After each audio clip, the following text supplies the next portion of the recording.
this Thrand. If you look at this bow shuriken here that I had, it's a large spike. And that's exactly what it looks like. It's a large spike that was made into a weapon. This here is kind of like a blade. I mean, it's just something I had. But anything can be thrown as a bow shuriken if the weight and the balance is right. The bigger and longer they were, they're more spear-like. You can actually throw them on a flatter line, straighter, longer. And this is all a matter of controlled spin. These aren't just being chunked out there. We don't go out there and throw them like a knife, you know. Even if we do put spin, we do it with control. So we'll see if we can get lucky here and get a few of these in this target.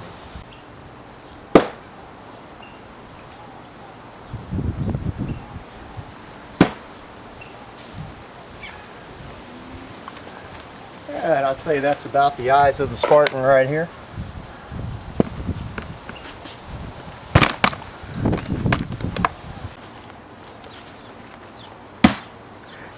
Not too bad for about a 30-foot throw. We'll walk up here, see what happens. I don't know. I think that'd put a damper in your day. Yeah, at 30 feet, it sure as hell would. There you go. That's how European works. This is how bow shuriken works. Watch the difference in the release.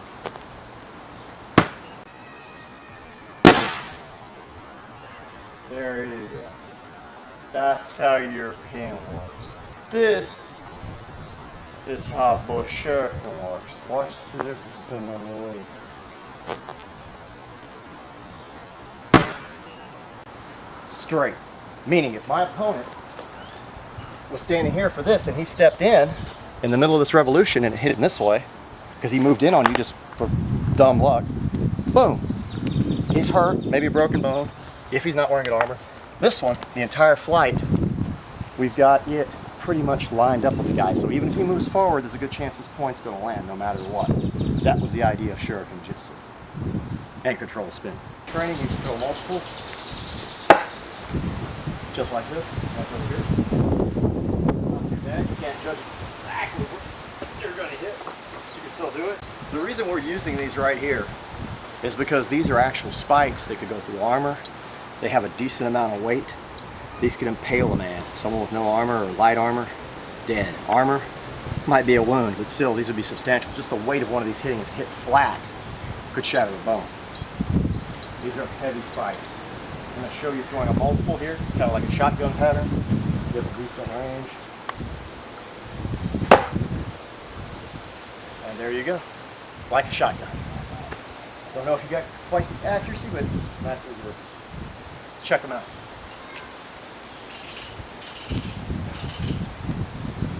Not bad.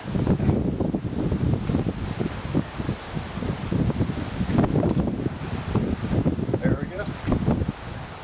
Cut it. It's one of my favorite, most powerful throws.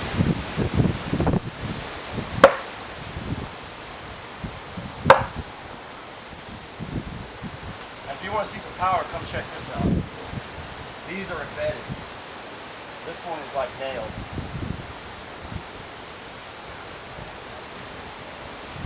Say I'm fighting with a Spartan, or I'm fighting with another samurai. But I'm sitting here fighting, doing my thing. I don't even have to look down, and I can throw directly through his foot. So, and that foot is unprotected. If you want to see how it would have hit, that's my foot right here. I'm sorry, when you crucify his foot to the ground, that's going to be it. He's going to be a pain. I don't think he's going to run on that, man. I really don't. Okay, we're doing the same kind of thing here, and I could be reaching in here to grab it, or have it hidden already and out. But we're going to see if he can block a bow shuriken to the eye. That's basically what we're trying to do here. So basically, I'm squared off, I'm fighting. I'd have this thing good, but I have the pain, so you see it's kind of running close to the But I'm going to throw, he's just unsuspected, and we're going to see if he actually has time to react. Maybe shoot a little bit more. Lower it a little further from the face. You're going to get your goggles on. There we go. He's going to try to snap up and block it as quick as he can and see if he can stop him from doing this. You're pretty good on that. It just doesn't fly full speed, but we're going to hit you. That just hit him in the hat. So it would have hit him in the head. He did kind of block that. Like I said, we're being honest with these tests. We're just trying to see what's plausible. He's standing here, he's ready. See if he can stop it. Oh, couldn't do that. Did it get you in the eye? Yeah. Okay. These are just to see if you can get it. Because, I mean, this is his big vulnerable target that we know of would be the face, and that's about it. So I'm sitting here, I'm doing my thing, got the katana, and then he got that one. That one he actually blocked. But the thing is, we're trying to see if he's suspected or not. If he can even, if I can pull it off where he can't tell. So if I do it properly, oh, right in the eye, right? Yeah, right in the eye. So he can't block every time he puts the shuriken. And I'll show you something else. Even if he's knowing how to do it, and I had it back here and showing it to him, it's still a major distraction in any event. Okay, most Spartan Xiphos were usually anywhere from 12 to 15 inches long. We got a 15-inch blade here, and my good friend Scary Larry helped us create this. We wanted an iron sword, not something like you would go and get. This was very difficult to get him to help us with this, but we finally explained what we wanted. We didn't want it to last forever like a modern blade, have the perfect edge forever and all that. We wanted a really good edge that would kill people, maybe not perform as well, you know, against steel and armor and such, or hold its edge forever, but it would be basically what the Spartans had, because they had iron weapons, and through case hardening and beating on them, from what I found out from Barry Jacobson, that there would be some steel in the edge and so on. So that's basically what we've got here. So I'm going to go ahead and I'm going to do a cut like I did in the other video, a back edge cut. This is more of a hacker than what they used on there. We have a little more whip on it. It's a U-shaped blade like they used in all the eras. I'm going to go through this way and come back around and cut the thing this way. So we'll see how this turns out. And as you notice, as I'm coming in, this looks like I'm hitting the flat of the blade until I hit. And a lot of people told me in that other video that that's what I did. So that's why I chose to do this type of cutting. So let's see how this blade performs here. Oh, we knocked it over. But as you see, it went clean through it. Let me see We it. need a better jug. You know what, I'll try. Screw it, guys. We don't redo stuff. I'm going to try cutting through here. And it wasn't long enough, but guess what happened? I'd say we got a really good edge here.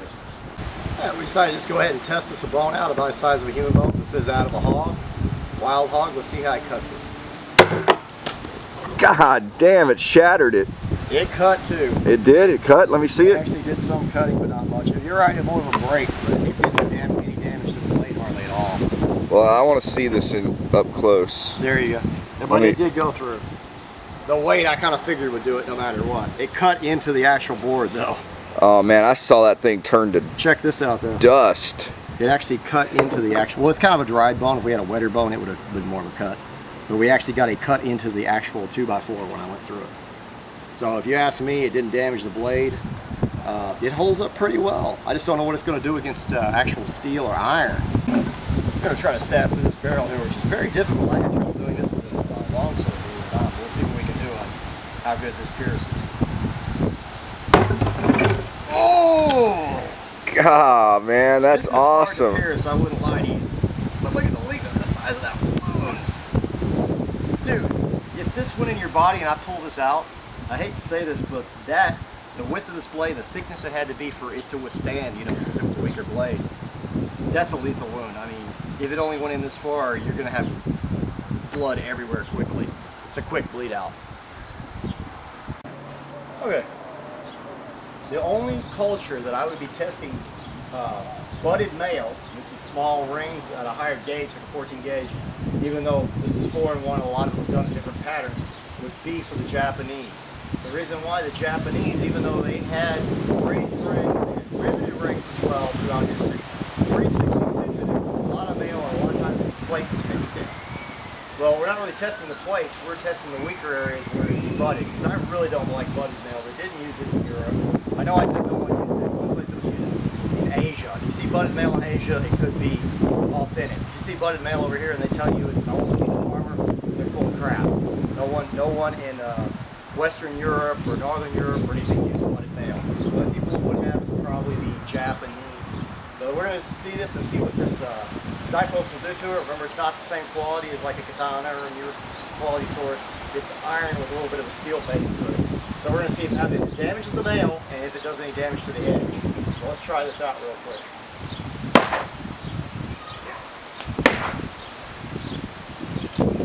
Okay, apparently with this tiger weave and this really heavy chain, we didn't get any damage to the male at all. It didn't even unbend it. But as you see, we got a lot of edge damage. Not unrepairable, but we're talking about damage where this wouldn't be cutting like it would before. It'd be more of a club now. Well, we're going to see if we can thrust through this now. And if we can get through it, then that's good. But I don't know if we can. This is a really tight weed. Martin just donated this. You'll see him in the video fighting. He's more of a European style fighter, but he's still really good. Let's see what I can do with this. After checking, I unbent a ring, but with a heavier gauge, like they would have done in a tighter weave, I unbent a ring, but it didn't go through with this broad thrusting tip. We got a little point damage. This is the edge here that hit the chain. You can see the damage. It's repairable, but it's still damaged. This isn't going to cut like it's supposed to. You might get a nick at it if there's a sharp area left, but it's not going to slice through somebody. And this side, if you can see where it's got a better edge, where it had been damaged, you might even be able to see some of it back here. That's what it's supposed to look like before you hit the chain up here, the thin part. But we did some damage too here when we were playing around with it, hitting it. So now it doesn't hold the edge as good as it could if it was a modern or Viking era sword or anything like that. Too much iron, not enough steel. I don't want to spend a lot of time on this, but I just want to say this double-edged blade is great for thrusting, but it also has a back edge, so you can reach around, cut. But if you see what I'm saying, I'm reaching around doing this draw cut if somebody didn't have armor on. Because much of the tree, it's a green tree too. But they say that they did not use the back of the edge, and that you can't always hit it.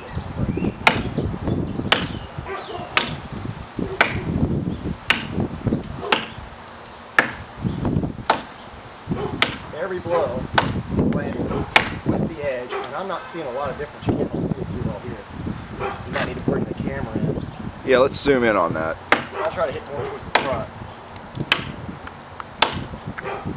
Yeah, I'm getting hit with wood chips over here. I'm using different angles trying to cut a wedge in the tree, but I'm not hitting with the flat of anything.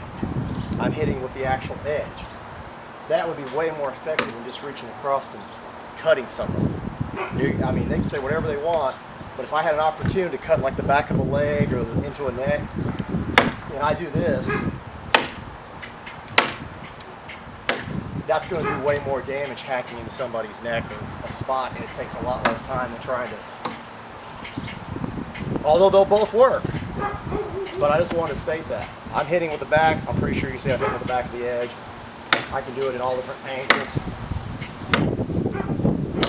And I really don't think that our ancestors would be able to figure that out. Yes, there's a little more power hitting straight on, but we're getting power either way.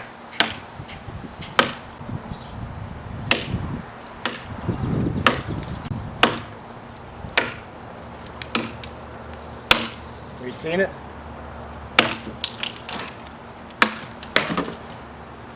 All back edge until the last swing.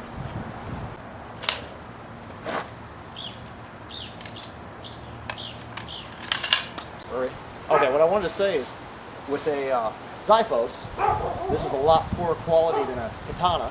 That the ARMA is correct. I don't believe even historically the Vikings would try to block everything on their shield.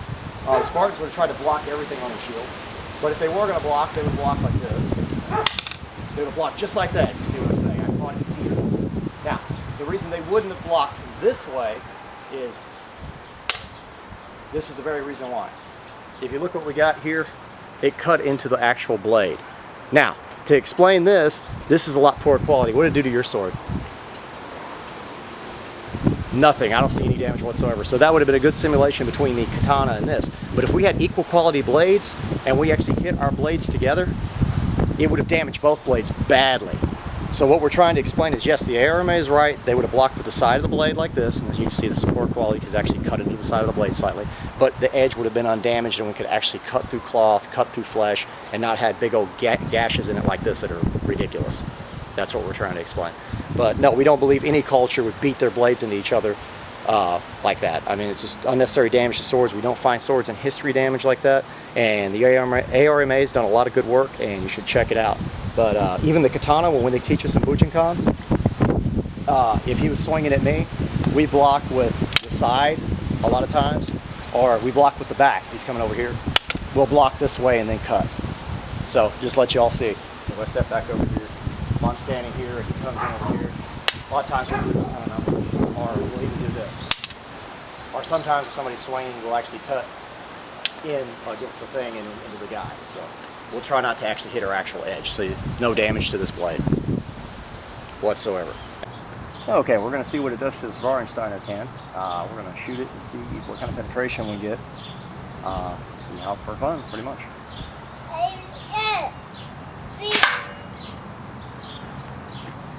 I was aiming at the center, and it looks like I get the A, not right in the center like I wanted.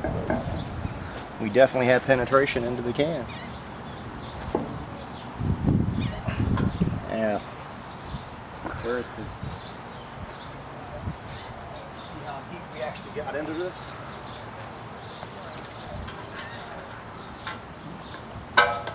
Yeah, I think that's pretty decent. Okay, we're at about the distance of about 25 feet. We're going to check the accuracy. That's a head of lettuce. It's going to represent our Spartan's head here, or whoever the ninja, or, well, this is specifically pretty much a shinobi weapon, is aiming at. And we're going to aim for the eyes to see if we can hit that accurately, and if we can hit the face or the eye. So let's see what happens. Also, penetration will be fun.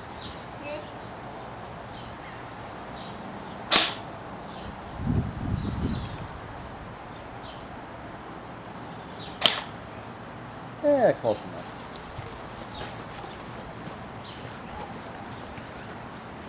I was picturing the eyes being about here, so I still think that would mess your day up. And let's see if we can get them out. It's kind of hard to pull these out without pliers or something, but I don't want to mess up the darts if I can help it for later. But I'm sorry, but this one's kind of ruined now. But we had penetration all the way, so I think through an eyeball, you're not seeing again. It's over. If one of these hits your eye on a quick, it could even be done closer. It would be much easier than this. Unsuspectedly, at that speed, I don't even think you'd have time to move your shield in the way. Okay, I'm standing here with Spoken, and I can put this in all different positions. I can stand in any kind of posture, Jimoji, Ichimoji, you know. And the thing you don't notice is right here, I've got a weapon that I can put out an eye. Mine or yours, Thrand? Yours.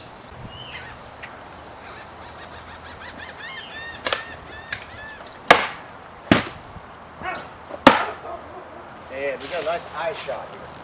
I don't know, but I think that would screw somebody's... Alright, we're going to check the power runs and see how powerful it is.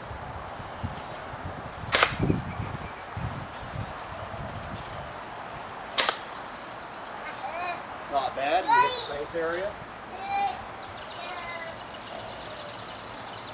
This one hit a hole that was already there. This one is in there solid. I honestly believe this one, it's going to take pliers to get it out. I'm pulling the whole board back here. This thing's heavy. That's in a good half-inch or so in this board. This one, I can get out because it went into a previous hole from us throwing axes. This one here, this would be in the skull. This ain't coming out easy. I can't get it out without pliers, I don't think. What do you think, guys? That's nailed in there. Yeah, I can't get out without destroying the dark. I'll mark this board right here, and we're going to try shooting for about face level, about right here, from 50, 60 feet. I'm not sure if I can hit it, but we'll sure try, and we'll see what kind of penetration we got, and if this weapon will be effective at that. In fact, maybe it's probably max range. So let's see what we can do. I'll see if I can hit that. Because I don't see why a guy in hiding in foliage or something, he could be much closer than this and you wouldn't see him and he wouldn't have to come out to get a good shot.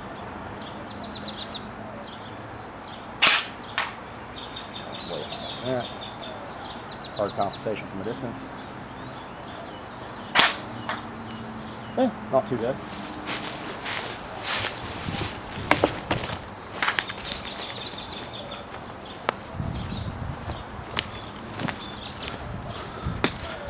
This one was kind of off, but we got a nice shot down here.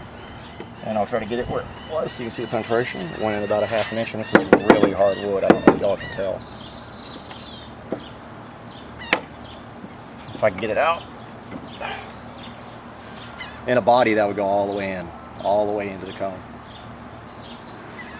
Not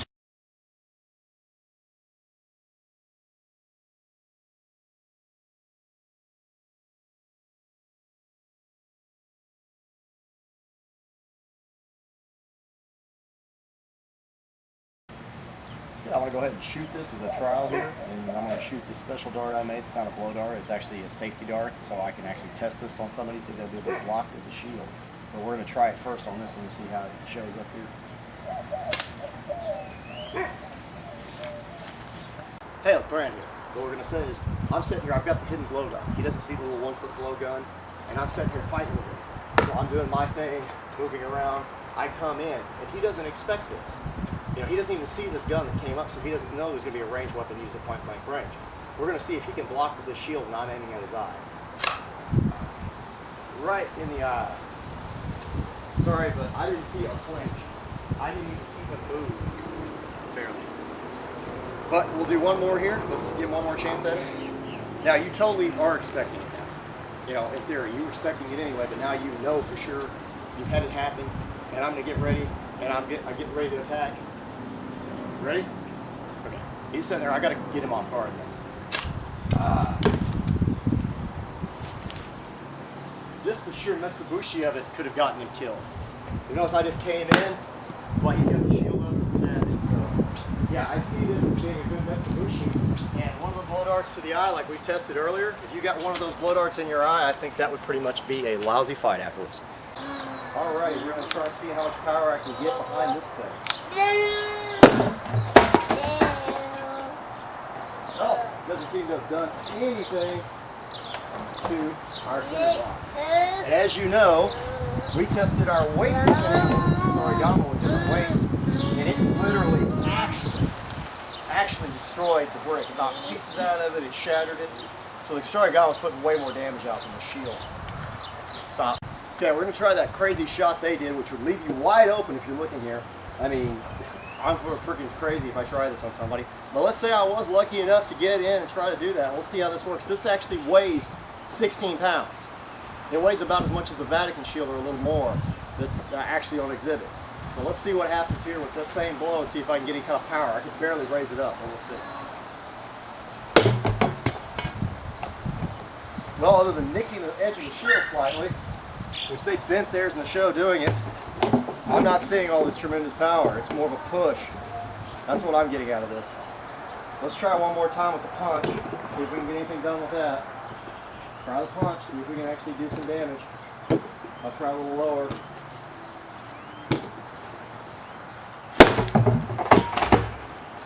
I'm just not seeing it, guys. I'm not seeing it break a center block from punching it. We're going to have to find some other way to test this.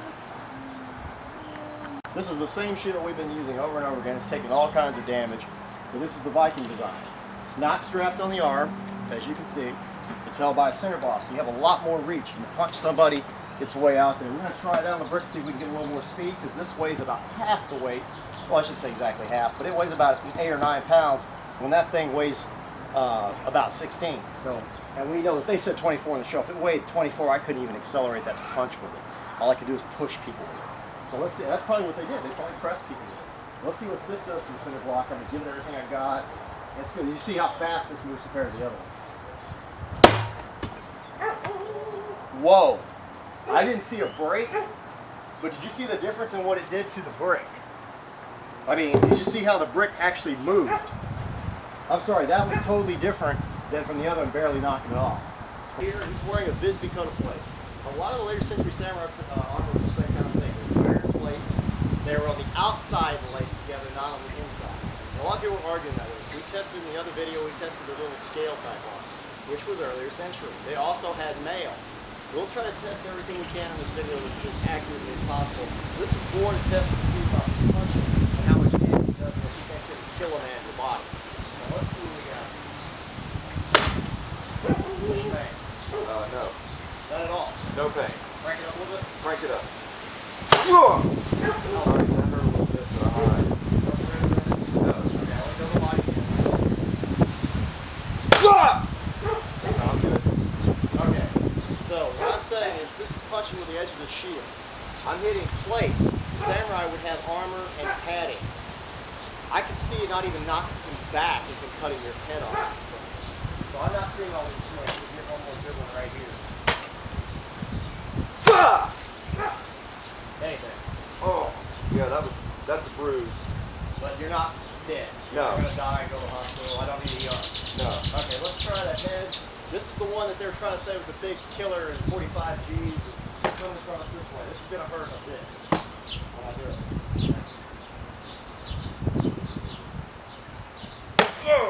How bad are you? I'm all right. How bad? I'm good. You sure? I'm good. His eyes look good. Okay. I'll try one more. Oh. Oh. How bad are you? I'm good. I'm not getting this.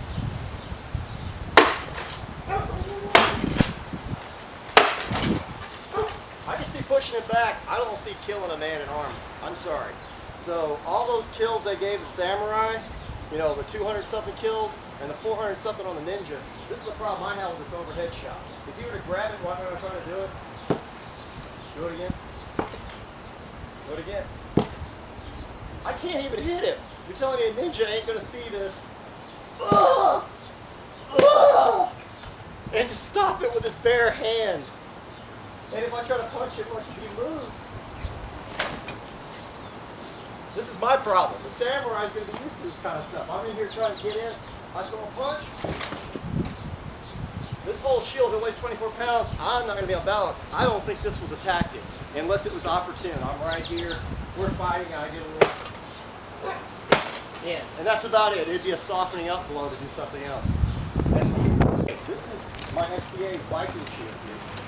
And what we're going to do with this is we're going to test it too to see what kind of impact he got. Because we noticed on the bricks it seemed to put out a little bit more speed. I got more range of motion. It's got a longer reach. And I'm going to try hitting him with this and see what this does. I'll hit you with a medium blow here. Oh man, that was as bad as a big blow from the Aspis. That was medium. Can you take a harder one? I think it's going to fuck you up a little bit. Let's try it.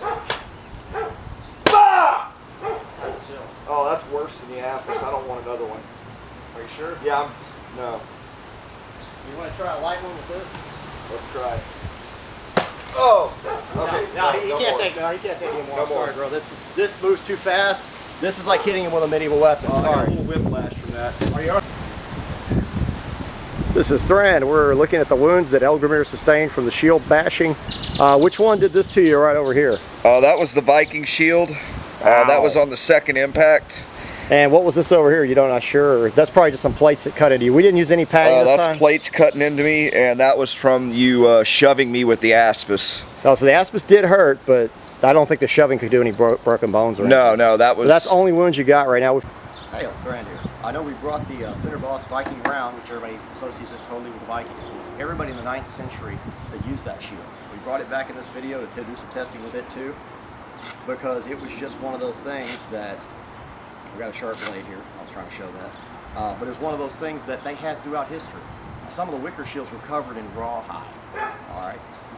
The Vikings used everything from oak that we know of.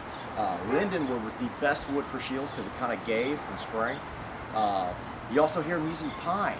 How could a Viking have a pine shield? How could somebody later century have a pine shield? Well, there's one thing we got to bring into the discussion here. They used 1/4 inch wood. The slats were 1/4 inch. They'd make them as least amount of slats as they can. And if you look at this, they'll go, oh, you use plywood. Well, I want to show something real quick. We use plywood, but if you get real close to this, you'll notice that the center is the grain all going the same way, and look how thin the wood is on the outside. This is like a veneer. It barely does anything for these shields. A lot of times it'll splinter and crack when we get hit really solid, but it doesn't do anything to the actual wood. And if you watch a shield blank, because there's where 1/4 inch, see, it gives one way more than the other way because of the direction of the grain. Well, we use that and put the handle as our slat. And as you can see how this one tore up, the grain only really goes one way. This veneer here is really nothing.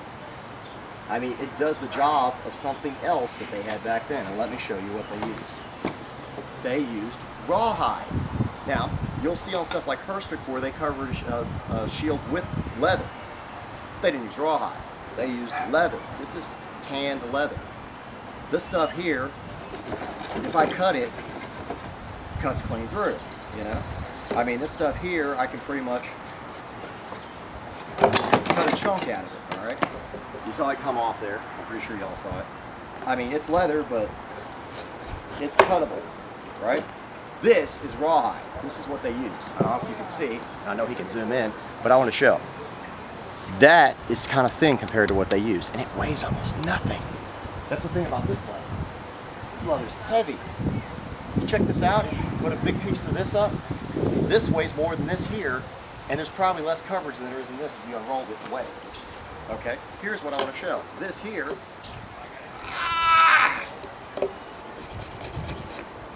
I am not getting through the first layer. I'm cutting into it barely, but I'm not even getting through the first layer. And you see how hard this is? This is what I'm trying to explain. This would have been covering both sides of the shield. So the actual edge of the shield could come down to 1/5 of an inch thick, which we don't have the luxury of doing because we don't have the rawhide for back and front. And if you put this up here and look at it, see how much thicker the actual shield would be with this on back and front. It was stitched in while it was wet around the shield and rimmed with it, and then it could be reinforced with metal rimming, but then it would draw up tight like this. It'd turn hard because it's stretchy and pliable. It's not tanned leather. Okay. So I don't know what happened in the axe here. The axe is here. And what I'll also do is show you, this axe is very sharp. I'm going to take a few whacks at it.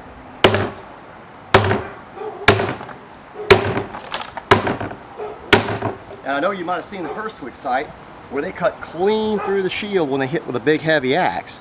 But if you're looking at this, yes, we hacked into it, but we only went into about 1 layer. If you had the wood and this and the way this stuff acts like plastic and the whole shield gives and bends and it's on a center boss, and you saw how Eldgrimr with those type of shields here that I use for the SCA rimmed with aluminum to help strengthen them, the grain going the proper way, and with the give of the shield, even though it's torn up over time, you see the veneer stuff splitting, it absorbed all those blows from above, below, what have you, because the shield gives. It doesn't actually stop it. It's not strapped on. You're not getting hit on the arm. There's no force going through the shield. That's why we showed on these shields it's easy to pierce them. But it's not against your hand. You have metal over your hand to protect it. But with this, it was very difficult to get anything through it. As you can see, that's barely into it. So that's basically what I was trying to show, is the difference between this and something else if we could show.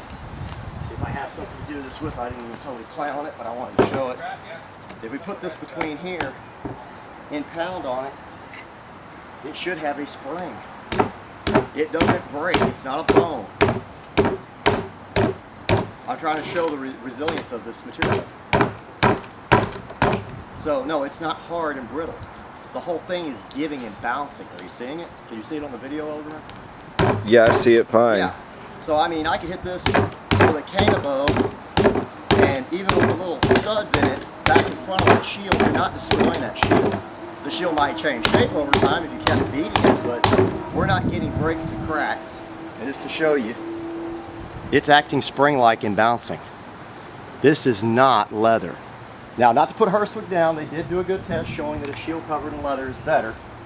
But my flaw I have in it is our historical reports show that they actually said that a shield had to be covered in rawhide, heavy oxen rawhide, or the man would be punished for it by one of the kings. And the reason why is leather is, you know, it's going clean through. I don't know if you can see this, but this leather is not doing anything on your shield, and this is very thick ounce leather. That would go straight into the wood. Whereas over here, we were barely cutting through the thing. And if we did, it took all the force I had to barely go into it. I don't know if you can see what I'm saying. It's not going through into the next layer even. So that's what I was trying to explain. This stuff acts like plastic, and it shrinks and holds the shield together, and it's a totally different animal than what y'all are picturing. And the stuff you're accusing us of using, is plywood being super strong, is really only wood all going one direction, and we have a thin amount of veneer trying to hold it together. But due to the rimming and the stick going the proper direction, and it being a center grip, we can actually survive the blows with something this thin and have a lighter shield that when we're done with the riggings, it weighs actual historical amount. We know they weighed about 9 pounds and they covered about 1 meter, 3 feet. So there you go. I just wanted to let you all know this and finally cover it, because I never get to cover it with people. But like we said, we didn't say the shield would be totally indestructible over time. It'd be broken or damaged, but I don't think there'd be a broken arm involved. Hey, it's Thrand here. We tested the punching ability of both these shields. We tested the Viking round, and we tested the Aspis. Now the difference was this one seemed to put out more power. It's the exact same diameter. It could even be elliptical as well, meaning the curvature shape. But it's a center boss. And they were a lot lighter than the Aspis because it was designed to take punishment for, I guess, years in battle because they pass it out from person to person. So they could weigh anywhere from, 15 to 24 pounds. I mean, actually the Vatican shield, they said it was like 14.5 or just a little heavier. So let's test the Viking shield. We know this should be worth about 7 to 9 pounds. And see my construction I use for the SCA, how it comes out. Saying 8.5. Okay, I've got the Spartan Aspis here that we created. They can help me with it. It's made out of oak. The whole thing is we're going to test this out here. It should weigh the amount of actual shields back in the day. These things were made to last, like I said. So they were made in a heavy oak construction. Then they were covered with either, most people will always say bronze. It could have been bronze, but a lot of times it was rimmed in bronze, and the actual shield was covered in several layers of linen, like 7 layers or so or more of linen, laminated onto it. It could have heavy rawhide, just like the Viking shield.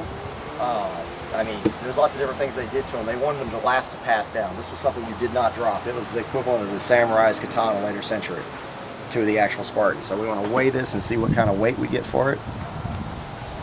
It looks like it's weighing in at 16 pounds. And the show said theirs weighed 24.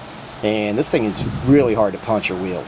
I'm not getting the kind of results that they're saying they got. I'm assuming theirs weighed about 8 to 9 pounds and was Duracraft aluminum from the looks of it.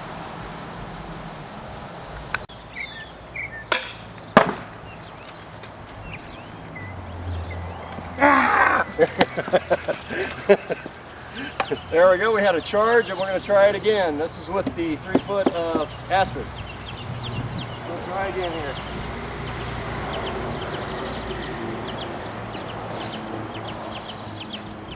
Let's see if I can get an arrow off. Okay, we've got 2 warriors meeting at about 60 feet. We're going to see how many arrows Lord Wayland can get off. Go!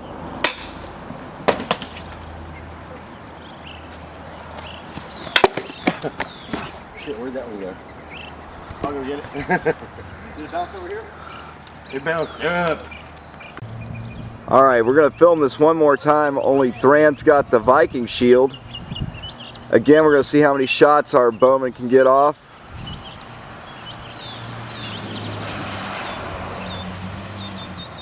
Whenever you gentlemen are ready. Ready?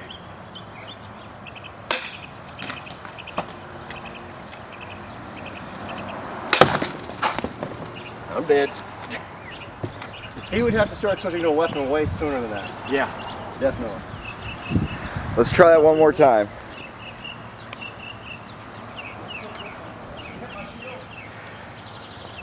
Yeah.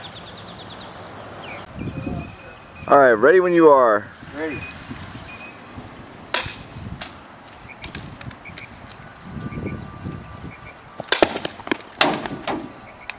Looks like you can get 2 shots You really off. don't have much of a target, do you? No, not much What of are a you target seeing? at all.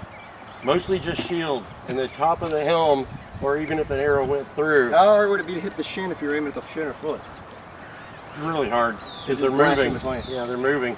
So if they're actually saying these guys are seeing each other within about this range, how are they getting all these range kills? That's what we're trying to figure out. I can see it with a throwing weapon in melee combat, pulling one out and throwing it, but I'm not seeing it, trying to close. I like guess that. they're assuming someone's going to be stupid enough to stand there and let you shoot. Oh, like at I it. have my sling and throw rocks at you and you shoot arrows at me and then we Yeah. finally charge when we run out of time doing that? Yeah, Okay. I think that's what they're doing. But this was Lord Wayland. He helped us out with the video. We wanted to Hello. do this in the first video for you. That's why we used both shields. And no kills, no hits.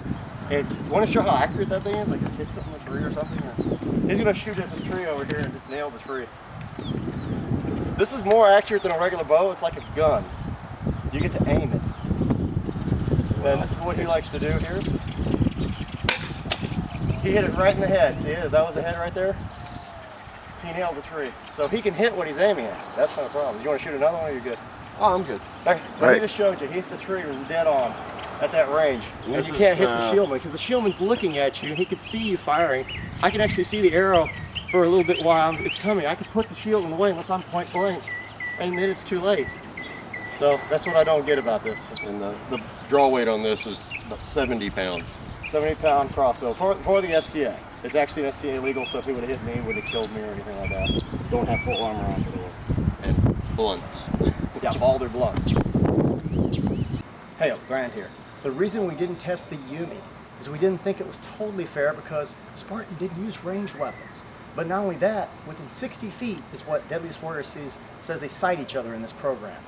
At 60 feet, if that's when they're going to make contact with each other, I'm sorry, but you're only going to get one arrow off. The chance of one hitting is slim to none if you've got a man with a shield, a large shield, like a 3-foot shield like the Viking, or a 3-foot shield like the Spartan, the Aspis. So what we're trying to get at here is with this, you can hide a javelin behind a shield if you've got this type of shield. So actual Helot might have had a better chance because he had ranged weapons. He could move faster and he actually had a shield he could hide something behind. But the good thing about these being superior, something like a throwing axe is superior to a bow in melee combat like that in close range, because you can throw it at the opportune time. You have it on you, you pull it out to use it.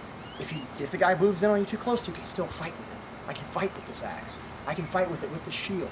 But then I can also still throw it if he tries to get away from me. I can pull out this to fight, to throw it at you. And then you come in, but I still kill you. I've done this before in fighting. I've actually pulled a javelin out in the SCA, had a guy hit at me, blocked with it, stabbed him in the face, and he didn't want to call it because it was a javelin. I didn't throw it. The marshal said he had to die because this would have been a real spear if I was throwing at him.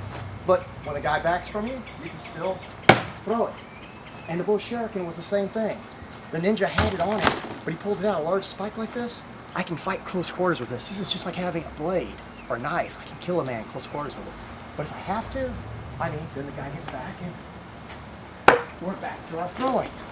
And like what I'm trying to say is that basically thrown weapons and the kind of simulation they're doing are superior because I don't have to remove it. I can keep it on my side. I might not use it the whole fight, but if I need it, I pull it out and use it at the most opportune moment. And if the guy rushes me and I don't get to use it, I can still kill him with it. With a bow, it's kind of the disadvantage sitting here drawing something and trying to fight with that. Sorry. Hey, Thrand here. A little secret about this Canabo of ours. It's live oak. It is hardwood, but we know something about it. It weighs actual historical weight. If you look it up, the heaviest Canabo is only about 11 pounds. The one on Deadliest Warrior that they used was 11 pounds. And everybody's kept telling us this thing is not, not historical and all that stuff. What does it weigh? It weighs 11 pounds. That's our big joke. I know we said 25-30 is what it felt like, but it actually weighs 11 pounds, actual historical weight. Okay, this is the Canabo that everybody says had no power and wouldn't hurt anybody because it doesn't have a proper grip, and I can't wield it properly to hurt anybody. And I'm going to come up here. No, I'm not doing it overhead. This one has to be so retarded.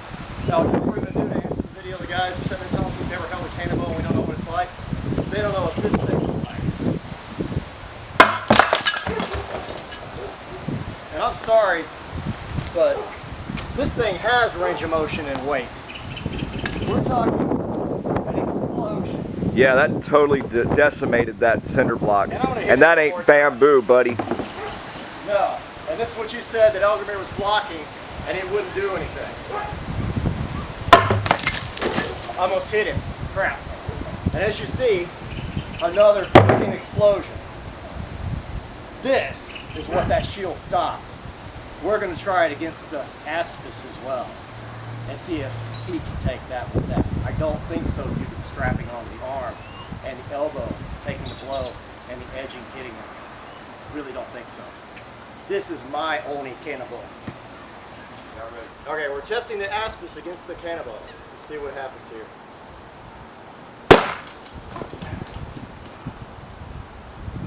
Try again. Did you feel that? Yeah, I felt it. I'm going to do one more in this position. Okay.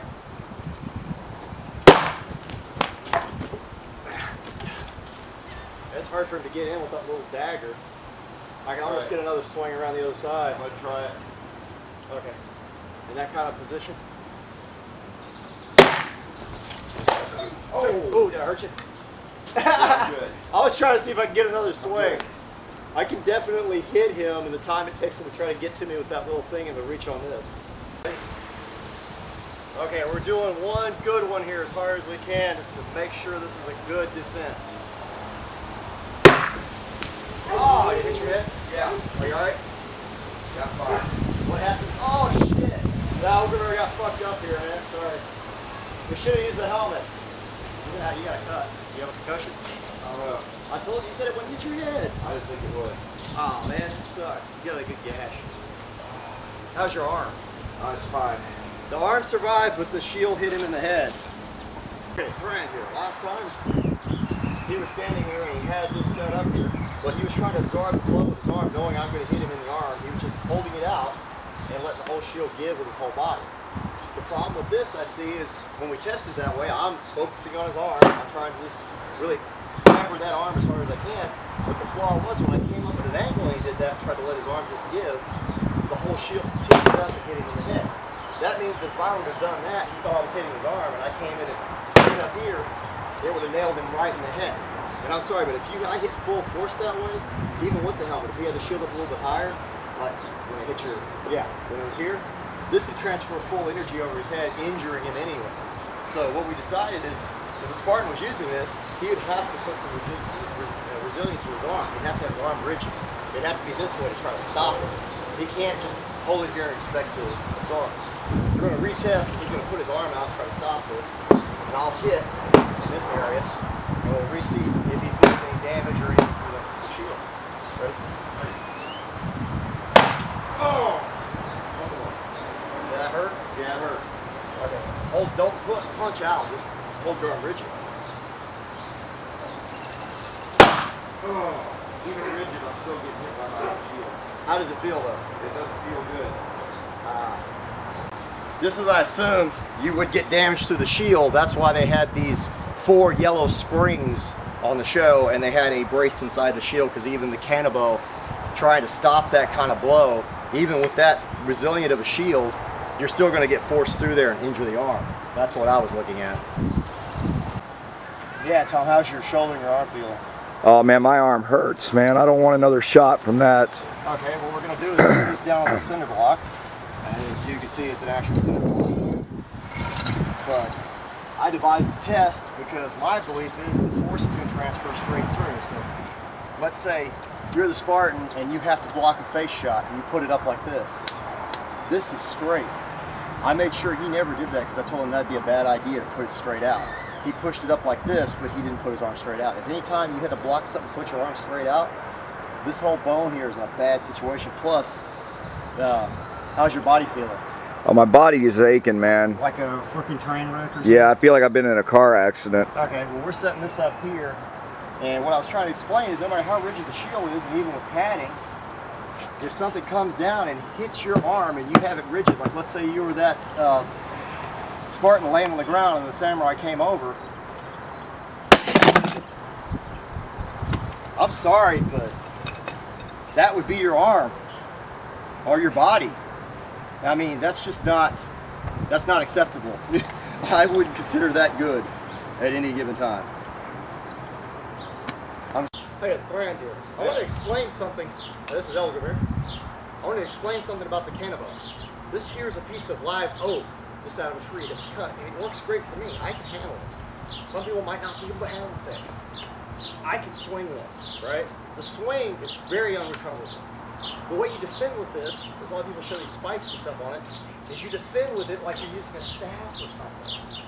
You know? So if you have all these big spikes on it and stuff, it's very difficult to defend with this weapon and attack with it. A lot of them in history weren't these commercial ones you're seeing now. They were just a tree or something, because you could walk with this. It's only about 11 pounds or so at the most. You can walk with this thing as it's a cane or a stick.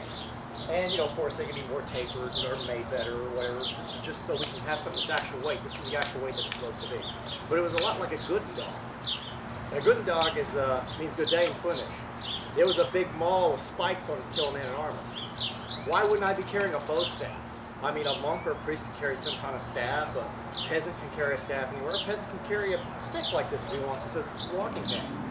No problem there. This is a little bit heavy, actually, but not by much. So what I'm trying to explain is basically it was a lot like a shillelagh too. I mean, it was kill an armored opponent. It's usually worn by an unarmored opponent or a low-class warrior. Samurai did not use these. You'll see a picture of a guy in the 19th century when they had Gatling guns in a picture with one. You know what he's doing? He's doing exactly what we do nowadays when we go to the state fair and we get a picture taken like Doc Holliday with our wife standing next to us dressed up like a dance hall girl. That's pretty much what he's doing in that picture. He's a warrior, But they weren't fighting like that on the battlefield when he took that photograph. And as Canabo Jitsu goes, yes, people trained with Canabos back in the day. I'm sure they did. But as a samurai art, it's not documented. The only place I can find Canabo Jitsu is in GURPS role-playing game. So anyway, what we're going to show here is if it was me trying to fight with this thing and I'm trying to defend, you know, I've got to use a thing like this pretty much to defend. I don't really have much else. And then for a swing, I would have to come in and try to get a swing.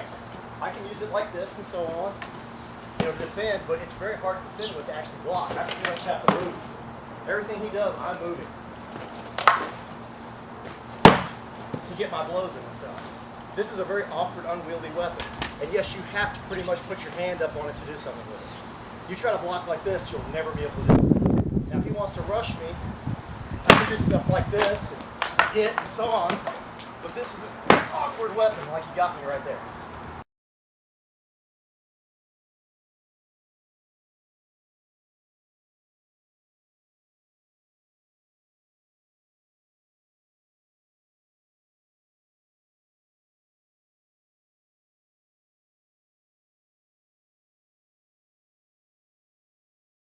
Hey, this is Thrand. I've got the Kusarigama here. Ninja versus Spartan. We don't have a 12 gauge bronze breastplate. And guess what? They didn't wear 12 gauge bronze to the best of my knowledge. The only thing that's ever been found that was bronze is about 18 gauge bronze, which strangely is the same gauge as this steel here that's been tempered. It's been tempered properly by a friend of mine who's an armorer. It's 16th century plate and is 18 gauge. I think it might be a hair more than a gauge actually.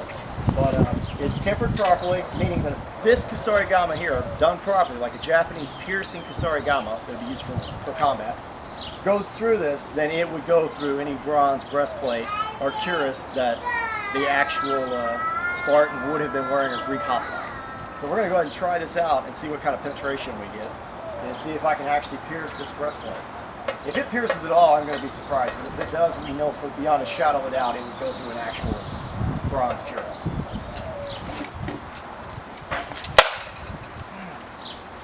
And I'm sorry, but it definitely put a nice hole in there. And into the tree. You can come up and check it out. So if you want to come up and check it out, you're zooming in. Ah, okay. As you see, it put a nice hole in there. Now, this isn't bronze, but if it was bronze, I guarantee you that this hardened tempered steel blade would have went clean through. So I don't know what they did in that test. It was totally inaccurate. Bronze couldn't withstand steel like that. It's impossible. Not like. Don't think it was a fluke. Oh,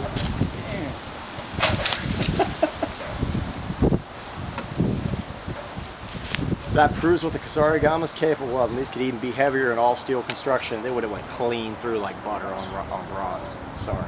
Check out the gauge of this metal. Check out the edge here. So you see I'm not lying to you. This is probably about 18 to 16 gauge. I think it might be in between from what he was telling me when he made it.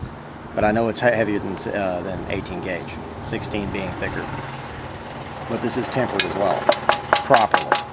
Hey, try as I might, Lord Wayland would not let us use this. This is what you wanted, a bronze breastplate. The whole thing about it is he did allow us to scratch test it. It is way softer than the hardened steel that we pierced in about the same gauge. Check it out right here. The gauge is the same, and this is based on a historical copy. So what we're trying to tell you is if the weapons that we tested went through the later century steel, they would have went clean through this like butter. But I wanted to show you this even though we weren't allowed to mess it up. This here is the actual leaf-shaped design, and it's an iron sword. There's possibly be longer like the one we tested, and ours is shaped slightly differently, but you see the ridge in the back to make it stronger. This is an actual, like a Xiphos. But just figured I'd show you that, and I thought this was pretty unique. He just got this recently, and he collects artifacts. That's an actual bodkin. Sorry, we couldn't use any of this in the video, but he doesn't want it damaged apparently, so can't do it. But I'm glad we got to put this test in with the actual crossbow. It shoots a lot more accurate than a bow, compensate for the Yumi, and actually show that it's, even with accuracy and power, it's very difficult to hit a man charging at you with a shield. Anyway. Hey, we want to check the cutting ability of this. I got a nice glare in my eyes. But anyway, we're going to show that this cuts But if you notice how it cuts, you know, you could cut this way, but normally that's awkward. You cut and pull in, so it's a slicing knife. You see how it cuts this bottle. We know these are not equivalent to bone, but they are pretty good equivalent to human flesh, so let's see what we got. And we kind of pulled it off the table, but there you go. I don't know, I think that's pretty freaking nasty.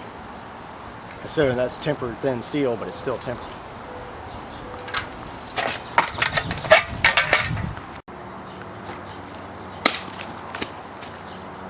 Hey, Thrand here with the Kusarigama.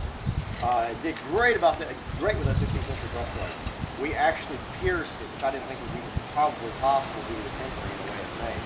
So we want to test this weight out and see what kind of actual damage we could get with it. So we'll get this going here. And we're going to go and do a traditional method.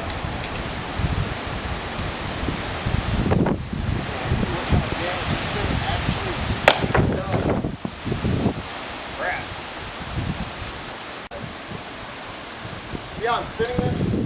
I'm using the whole weapon. And you see how lethal that is? It just took a chunk out. Okay. Ready? This weapon can also be whipped. Damn it! Okay, what we've done is we've changed out weights. The weight's a little easier to control when it's lighter, but can it do the same damage? Because a lot of Kusarigama historically, if you look at them, you'll notice that they're actually smaller weights, not very big. So our idea is, can this actually do the damage of the other one with a lighter weight? So we're going to find out right now. See if this can actually do damage to this cinder block. Yeah! I saw that. That was a big chunk. Nice chunk out of it. Let's get this thing going again and see what we can do.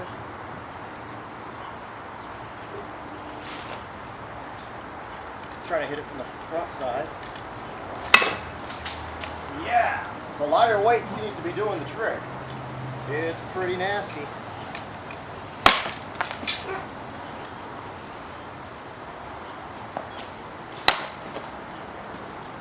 And as you see, the lighter weight tends to do a good job.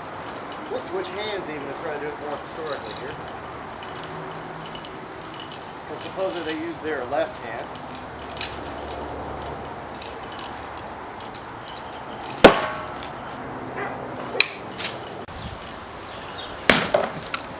Whoa! That split all the way through.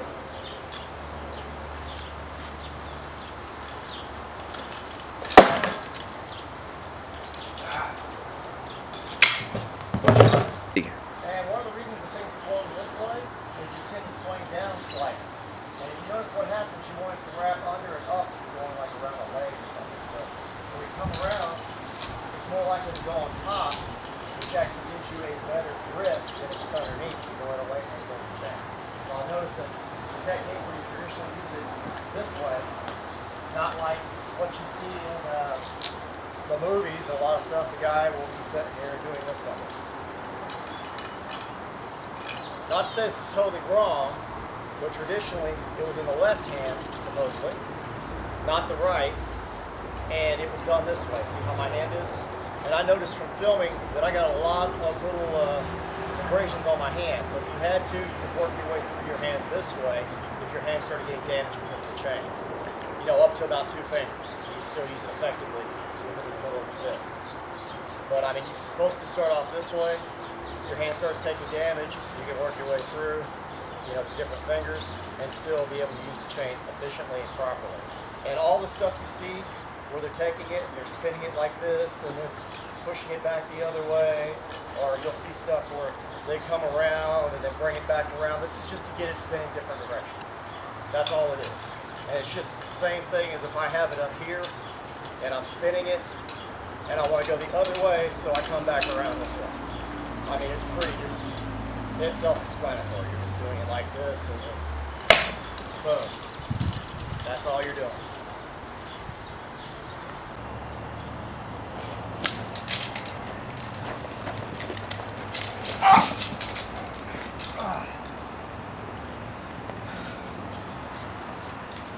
Recording. Okay, I'm in Jumoji here. I've got my Kusarigama connected at the top. He's got the katana he's going to come in with a nice cut, and I'm going to show the actual capture when he does it. As he comes in, it's here, and that is caught. Now when that's caught, I come around breaking the sword here,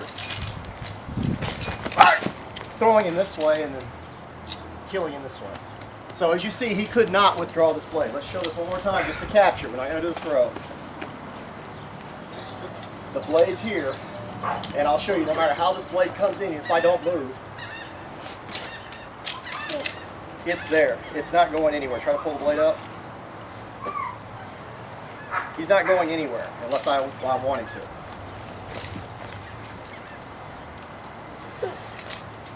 But that's why I believe these are at the top. There's a bunch of captures with this, and if he comes in overhead, anything, I move out.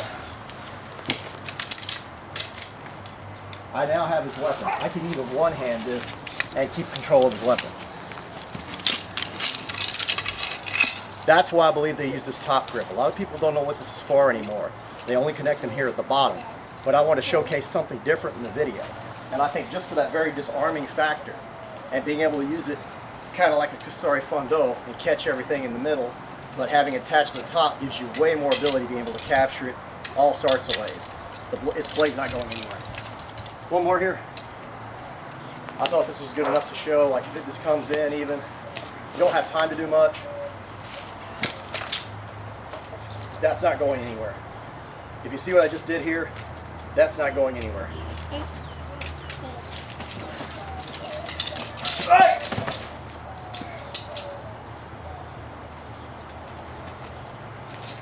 What we're going to show here is how they talk about weapon captures with the chain. And he's standing here in posture like he's got the blade pointed at me. And what my whole goal is here is to get to the side and wrap it around the blade. And boom, he's caught. I don't know if you can check this out, but this is actually on here good. If I pull it towards me, I'm pulling the blade towards me, he can just thrust out. But if I put the actual Kusarigama against it, I've got this blade trap as I come in to do whatever I want to do. Yeah, whatever I'm trying to do here. But the problem is, we don't consider this a super technique, and there's a reason why. I know that looks beautiful and all that, guys, but in our experimentation and play on the thing, we realize this. If he doesn't fight this, and he just lets his blade be the willow, you know, it doesn't work. That's why we prefer I prefer this top chain method, because if he's coming in to get me, I have now got his blade no matter what. There is it's not going to work. You see what I'm saying? Hey, old Thrand here. I wanted to show you how this thing was constructed, and it was actually constructed. This is an oak handle. We've got a tempered steel blade, sharpened properly so it can actually pierce as well as cut, like you see in the historical ones we showed you images of. But for our weight, we weren't quite sure on what to test.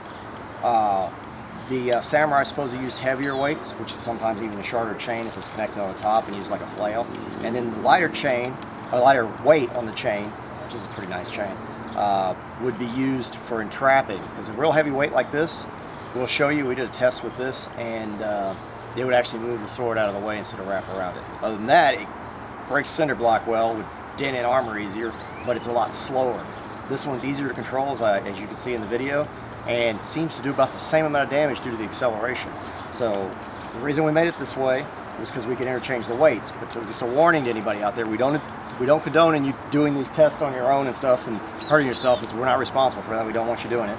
But if you make something like this, realize that it's this little kata key that holds this together. When this hits, if the weight hits this way, it just knocks it through and we lose the weight. So if you saw some clips in the scenes where we cut, the cuts were merely because we lost the weight off the end of the chain during the shooting process, because the design's great for what we needed it for, to quickly swap it out, but terrible for actual construction of keeping it together, because if it hits something really solid like a piece of armor or something, it would just knock this penny plane out. Of course the guy probably laid out at the same time, but oh well. Well, right on. And we want to give a shout out to Sean Laughlin. Sean Laughlin's a good friend of mine. He helped construct the Kusarigama. And you see the handle's oval, and also it can be connected in the traditional style on the bottom, like we do in Togakuri-ryu, or you could actually put a thong on here to hold it in your hand better, or you can connect it in the blade. We set it up so we could do both. I wanted to do some of the trapping done with this chain and show the different design because it's not as commonly used. And it was a historical find. You find a lot of them made this way. Sometimes the blade's shorter for different purposes. Sometimes it's longer. For battle and combat, it would be one like this. They even had ones later century that ladies carried as a courtial side, you know, something you carry to court. This one here was actually made for war to actually pierce armor, as you saw with the 16th century breastplate. Now we want to talk about Metsubushi. Metsubushi means blinding or distracting. They used an egg like this on the show, a chicken egg. Now I know in Gygaxian terms, if you actually read like the Oriental Adventures in D&D, they describe big ol' eggs. But he never described ground glass or, you know, any of the stuff they had on the show. Ground glass, the Japanese didn't even have glass. I mean, so I don't know what they'd be grinding up to put in there like glass. I mean, they could use metal filings, I guess, but normally Metsubushi was actually some kind of carrying agent, like calcium chloride or something like ground shell, ash, something like that. It was real dry, and it would, in the air, it would literally mist out, and it would be, you know, infused with a pepper or a eye irritant to help carry it. So that actually was basically a powder, you know, form of pepper spray. So this thing here, you know, nah. You know, that's not, you know, I guess you could carry a lot of something in here, but you know how easy this would be to break carrying it on you? If they were going to use eggs, they'd use something more like this. This is just a little egg here. I think it's a blackbird egg. No, I didn't harm a baby chicken. What I did is I just found one that had fallen out of a tree, and I filled this with Metsubushi.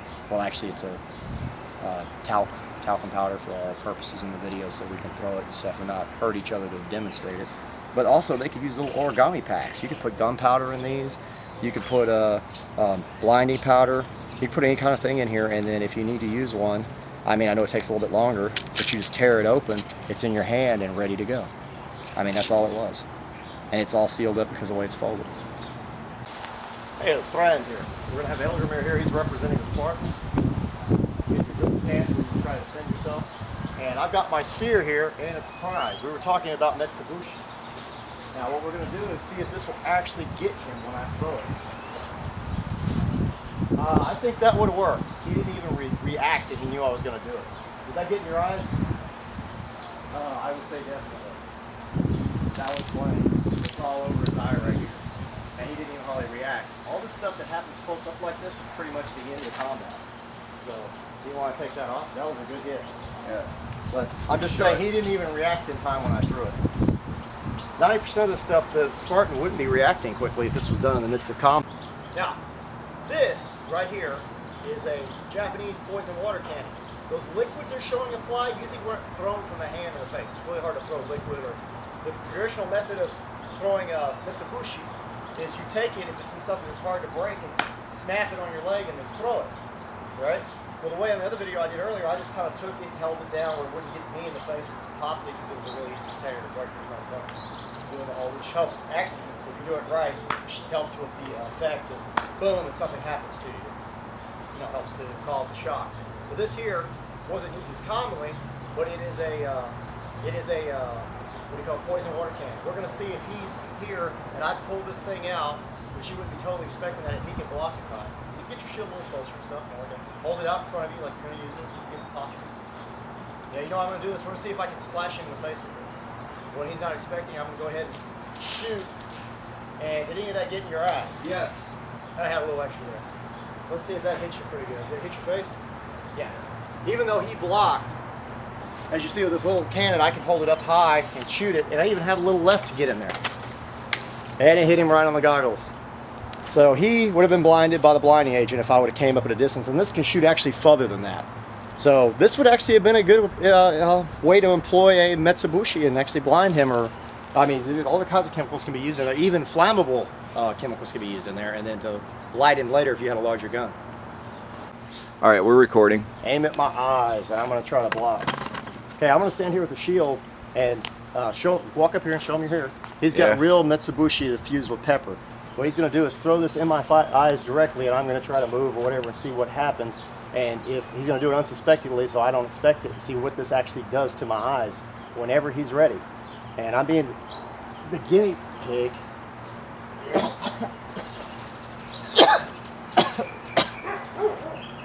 Oh shit, man. I can't fucking see shit. Oh God. That was unsuspecting, right? Yeah, but I'm blind, dude. The more I rub, the worse it gets. This is fucking nasty. I can't see shit. I'm gonna see if I can find it, dude. This is nasty as shit. All I want to do is keep blinking, and it's getting worse. If I rub, it's getting worse. This is fucking nasty. Yeah. It's one of those things, I think at first it's not so bad I could see, but now it's getting to where I can't fucking see. I'm like, I don't know if you can see my eyes, guys. I'm letting you really see this. I've got pepper in my eyes. I pulled a jackass.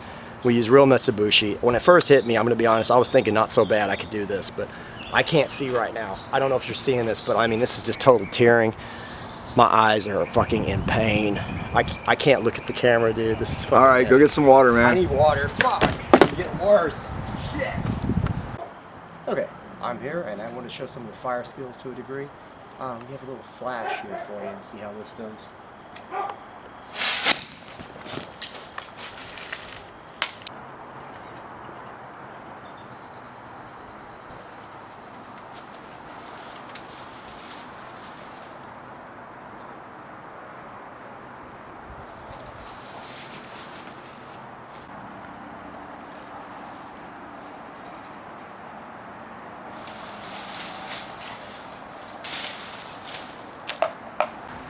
Okay, why are we doing this silly stuff? Yeah, it looks silly. I'm hiding in little areas. If you walk by, you might not see me because I'm wearing camo.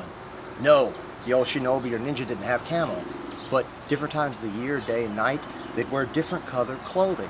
And what am I wearing? I'm wearing clothing that I can take this off here. This is the mask. This is the big thing that was the thing all ninjas had, was some way to cover up their identity when they were out on a mission. But they were just like a spy. They'd wear something like, I can wear this down the street. I'm walking down the street, an officer's not going to say anything to me. Back in the day, a samurai or guard's not going to say anything to me wearing clothes if I'm going hunting or playing paintball, or I'm a sportsman, or it's just a style because I'm wearing camo. I don't normally wear camo all the time, but I wore it for this video because look, I'm wearing just a pair of pants, I'm wearing a shirt. This doesn't really look military, it looks civilian, and I can get away with it in the modern day and era. Back then, they couldn't wear camouflage. If they tried to wear outright camouflage, I mean, no one had anything like it. I'm sure it'd be silly, but I'm just saying they wore any color that was a peasant color or a merchant color that would blend into the area they were in. It could be at night. I mean, it could be, let's say if it was a really bright moon, we hear stories of them actually wearing white or light colored, tan colors and stuff. Or we hear stories of them wearing dark blue on a really dark night. They wear really dark navy blue. It was real common in the denim style type fabrics that the peasants wore. So I mean, in reality, the hand coverings that you see on the back of the hands and the hood, not the mask in front, but the hood that went over the head, this was common stuff that a merchant wore. There was no real uniform. They wore something they could blend into the crowd if they had to when they got away in the city or whatever, after they just got through stealthing in or whatever they needed to do. So what I'm basically explaining is there's no kabuki theater suit. That was a Shokasugi thing. I mean, back in the day, he's wearing the all black suit. And yes, Bujinkan, we wear a black uniform and we wear a ninja uniform, pretty much a gi. But the point to the whole thing is we believe it represents purity. It is a good color at night, but traditionally it probably wasn't even black they were going to be wearing. It could even be multiple different colors, whatever they thought would work better in the situation they were in. And it was usually something that blended in, that looked like common, everyday clothing, just like I'm wearing here.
Hurts.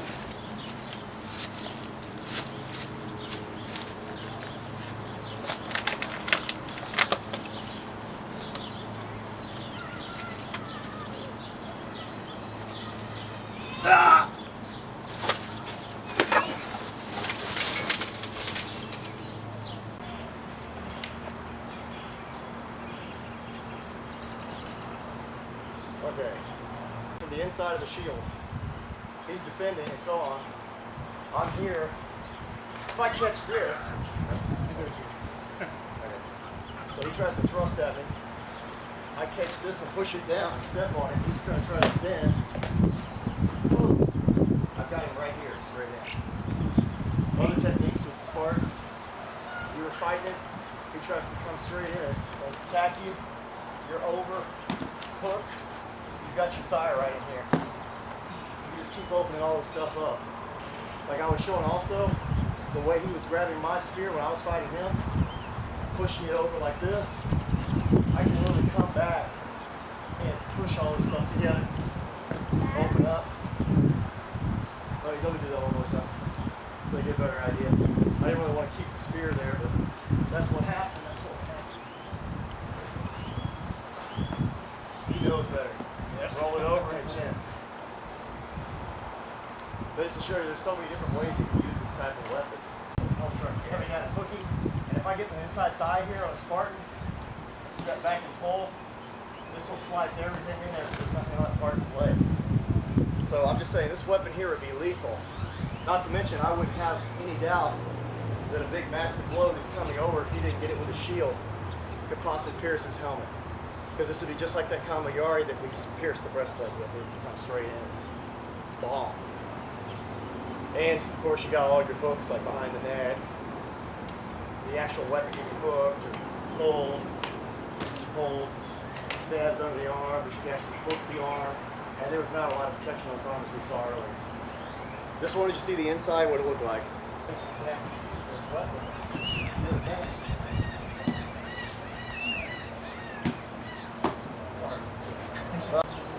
Let's say I'm standing here with the Kamayari, and I'm doing my thing, and I come in, I thrust at him, whatever, but I try my hook. If he just pushes it off, if you can see this, he's just pushing this off. He can stand his ground if he wants. If I come over and do it, he can stand his ground. But if I reach the backside, he can't reach this with the Spartan shield. But there's something this thing is still susceptible to. He can just rush in on me, because he knows where my blade's at, and I've already got him past my point. So hooking's not always the best thing to do. It usually works when somebody's in phalanx, and they can't move because they're not given the order to move, and they're all standing in order because they don't want to break ranks. But in an actual fight, yes, the hooking could come to my advantage, and I could get him, possibly if I do it fast. But if he's fast, it's not going to happen. He's going to be watching me, I come in, he's got it, and then I'll say I come into the back, he's got me. So just trying to show it can be defended against. It depends on the warrior. Now, we just tested the Spartan. Wait a minute. We didn't test the Spartan javelin. Do you know why? They showed this in the episode, and no offense to anyone, but the Spartans themselves would not throw javelins. They had peltras to do this. These were helots. Helots are like thralls to the own horse. They're slaves. Okay? So they wouldn't do anything a slave would do because they were more like a hierarchy, like the samurai. They were that caste. They were like a knight. They were a phalanx. And they fought as a unit with armor, and they used spears to thrust with, not to throw. So they, in different groups, they had slingers that were helots. They had peltras that threw javelins like that were helots. And they had archers that used their bows to hunt food and stuff that would go and back them up. But you would not see a Spartan who thought it was a crappy idea to throw stuff at people, because they hated any kind of range themselves, doing that. It's just something they didn't do. So we really don't need to address this in this video. Oh well.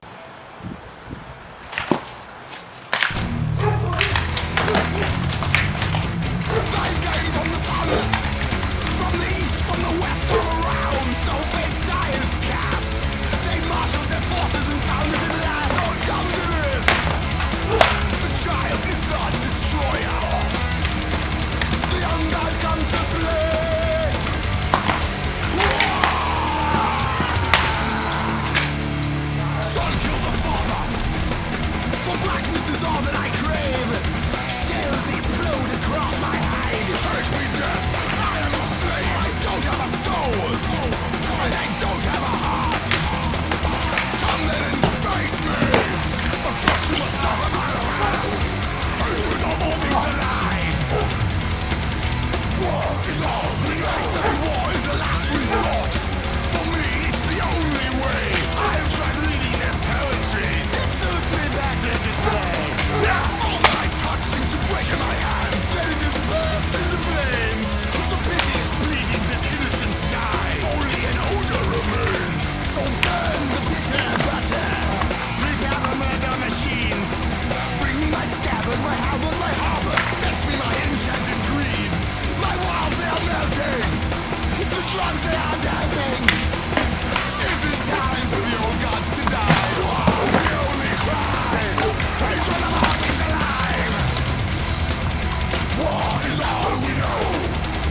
tries to say something, and that something is puke.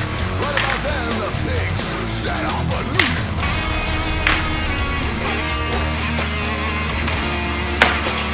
War is all we know.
If he thrusts with this spear and I move and I get in, I'm inside here.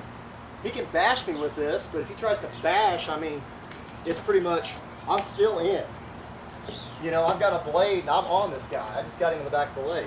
That's basically what he was doing with me. He was grabbing my shield and stuff. He'd get past it and grab my shield.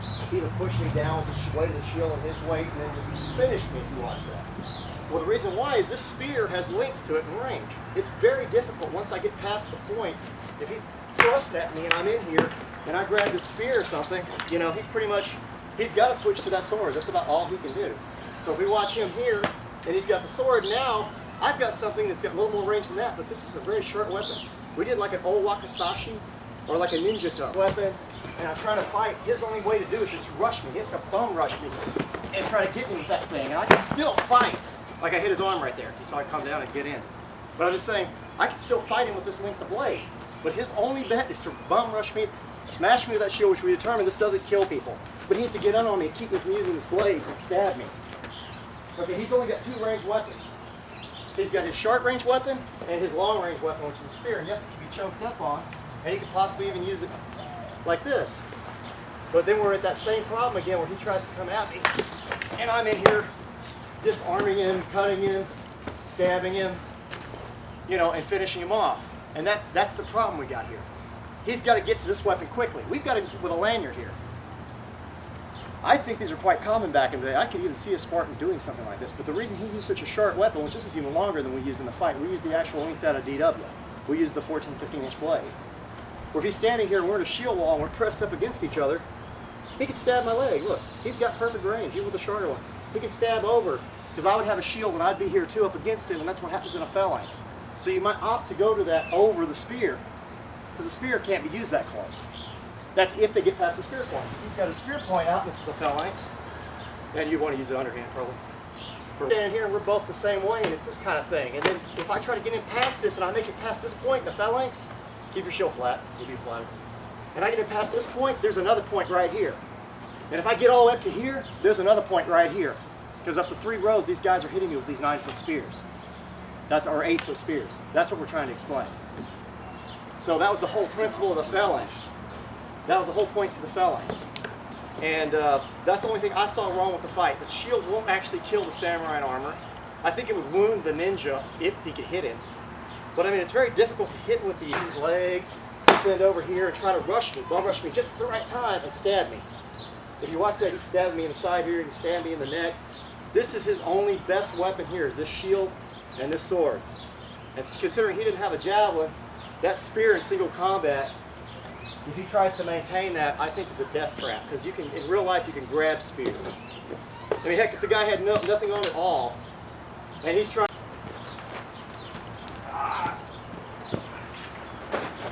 I'm just using a spear against him. I just used a spear to push him, and he's not coming back with this. You can watch this right here.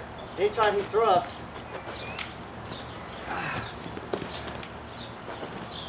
I mean, it's too hard in single combat if the other guy's not using anything.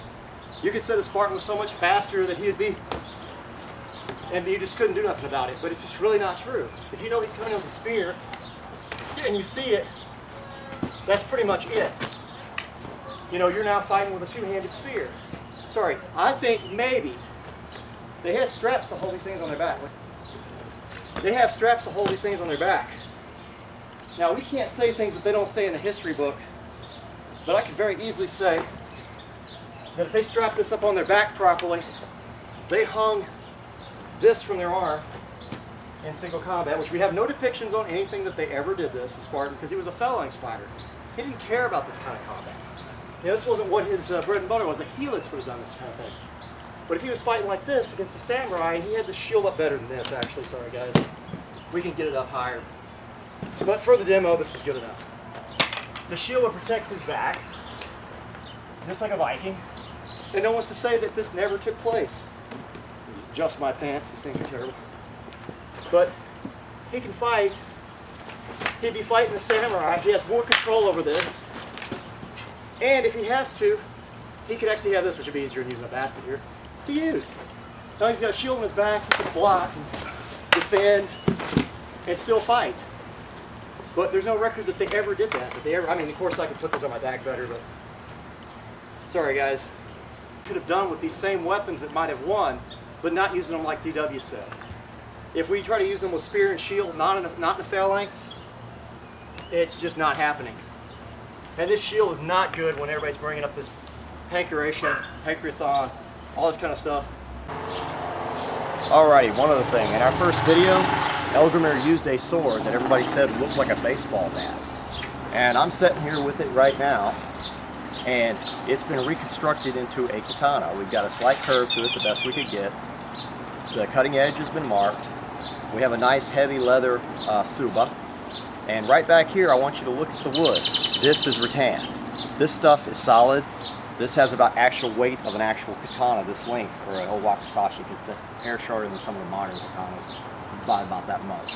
But we just want to show you, we reconstructed into the sword for someone to test in the video. We retaped it. Retaped it, and yes, it'll perform just like it's supposed to. And it is not, as everyone's trying to say, that I'm using a baseball bat. It does not feel anything like a baseball bat. It handles like a katana, just to let you know.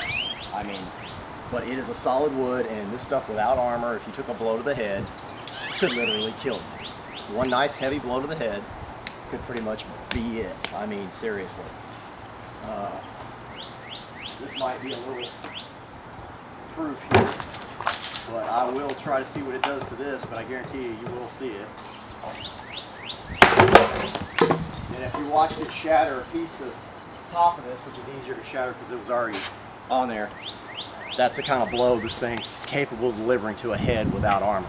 So yes, the body can withstand these type of blows and leave bruises, but the head has to have a helmet. So This is the weight of an actual sword, and it is solid wood rattan. Just so you understand, these are not toy weapons.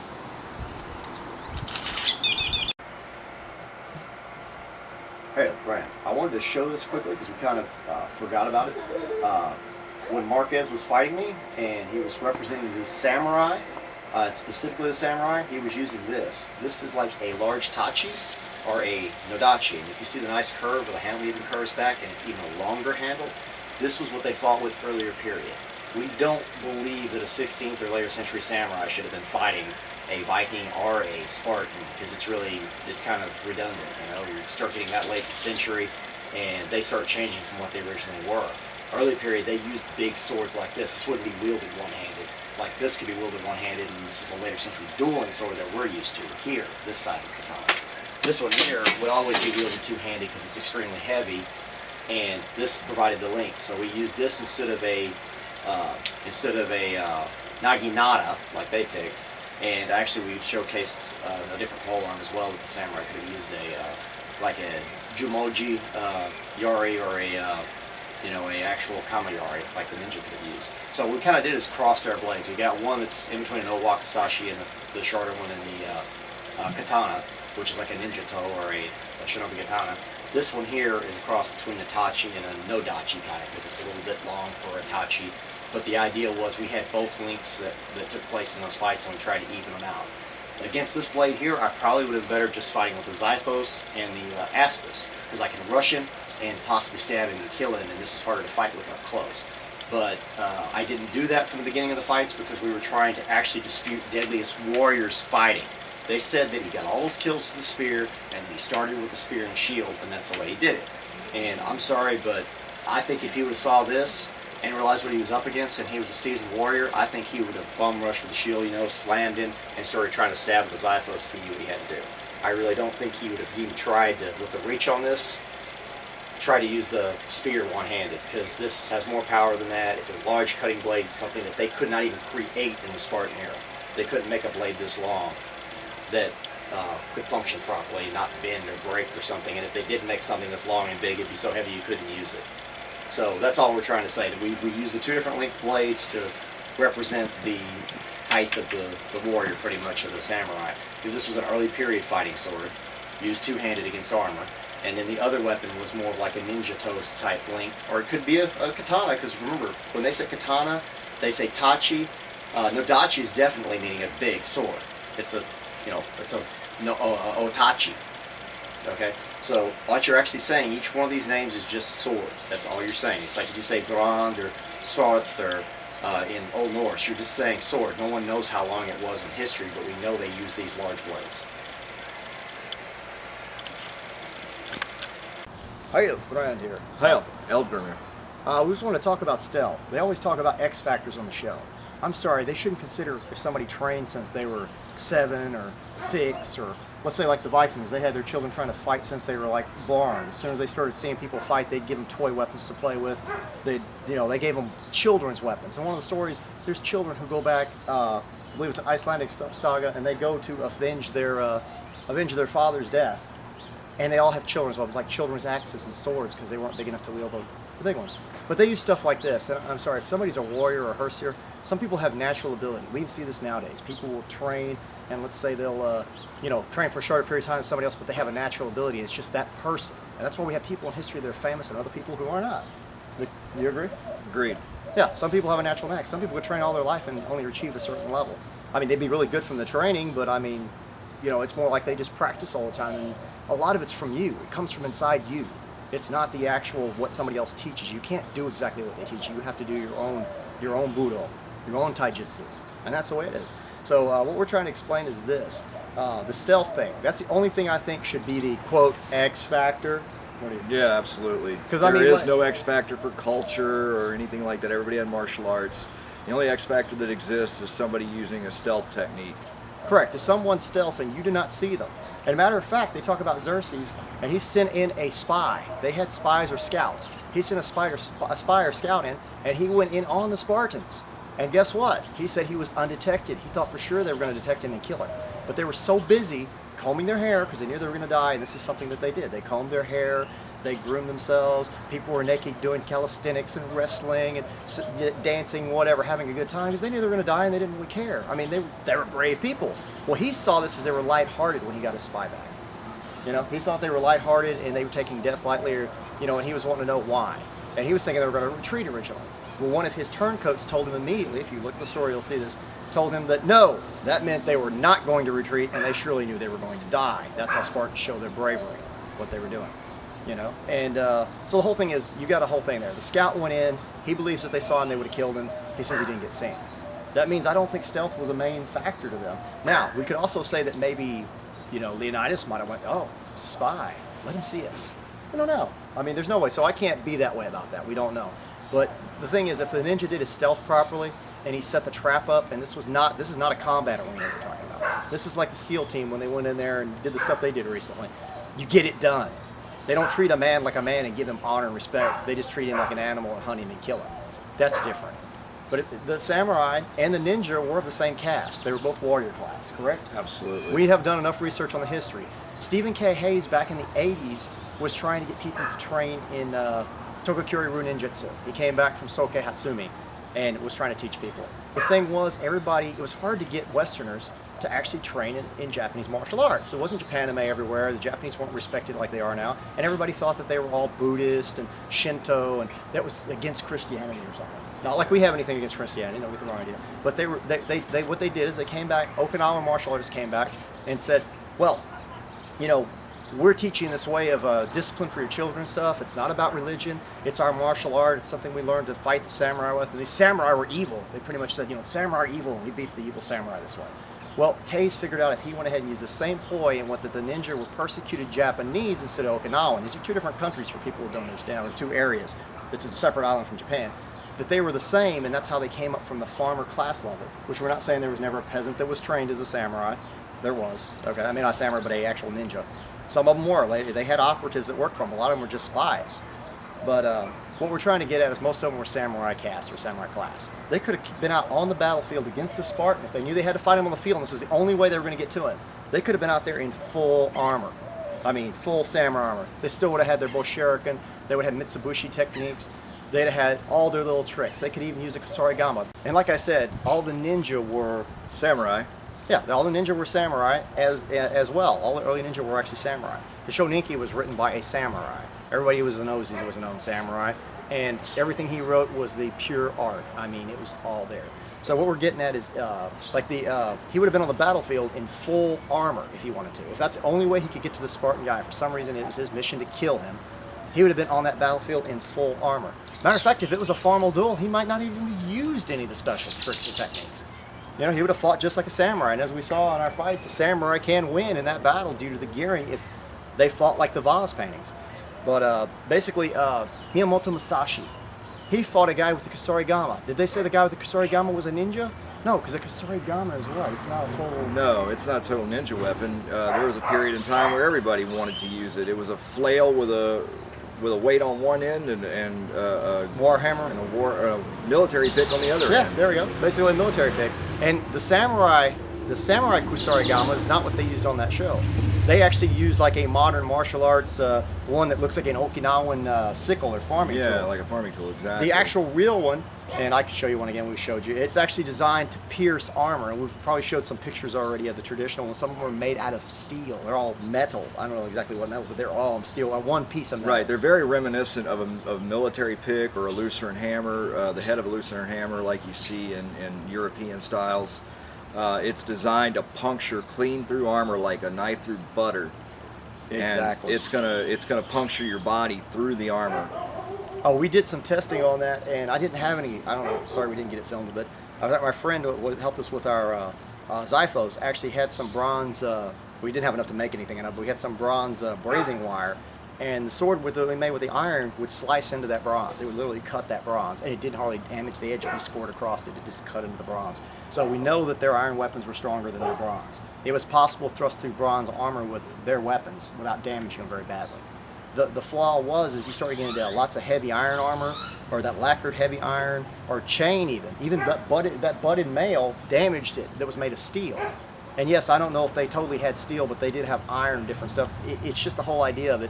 You're smashing into something metal. If you're smacking into something metal to cause damage through it, whether it unbends or not, the Xiphos would have lost an edge quickly. That's what we're looking at. Well, let's get back to the critical point of this Yeah. speech, and that's that the only X factor that we can see in any warrior culture is stealth. The Vikings had it, everybody had it, and somebody was a scout. Somebody was some kind of a ninja type. Even the Vikings, they had scouts. They For had- raids, yeah. they sent scouts in a lot of times. You'll hear these weird stories about shaman in the story who would sit there and have a spirit vision of how they were going to do it. That's possible too. The American Indians are famed for doing that. Absolutely. Well, I mean, so they may have went by that sometimes, but they also sent out scouts. We know they sent in scouts. Sometimes they sent in merchants as spies that came back and brought them information. Everybody employs that kind of tactic because back in the day we didn't have satellites and pictures and all this kind of good stuff. You had to have somebody go in. Somebody to do had some to kind of crawl in. clandestine work. And if you think that the Vikings didn't sneak up on somebody and cut their throat, you're sadly mistaken. Oh, they would. Everybody did it. If you could get away with it, you would do it. That is your X factor. Not being seen, not being detected, and being able to kill your opponent without having to take any damage or wounds yourself was the best tactic ever. And the ninja perfected that in Japan. And what we're trying to say is that if there's any X factor, the ninja would have used that as an X factor. But since we're talking Exactly. about a field battle, and DW wants to put everything in an arena, then it's not right to put a ninja in Like a stealth kabuki, gear. yeah, in Yes. a kabuki suit, and have him try Broad and fight, daylight. yeah, in broad daylight, and have him try and fight a guy in full armor. With no armor, and they had armor. They did have They armor. had special armor that was made of kusari, and it would be several layers of fabric with it, so it was underneath their clothes. Is what it looked like. It looked like they were wearing other clothes, a lot of it. They did have some that you could apparently tell it was armor, but it was so you could be quiet in it. They had stuff they could sneak around in that was armor indeed. Absolutely, And would stop a sword.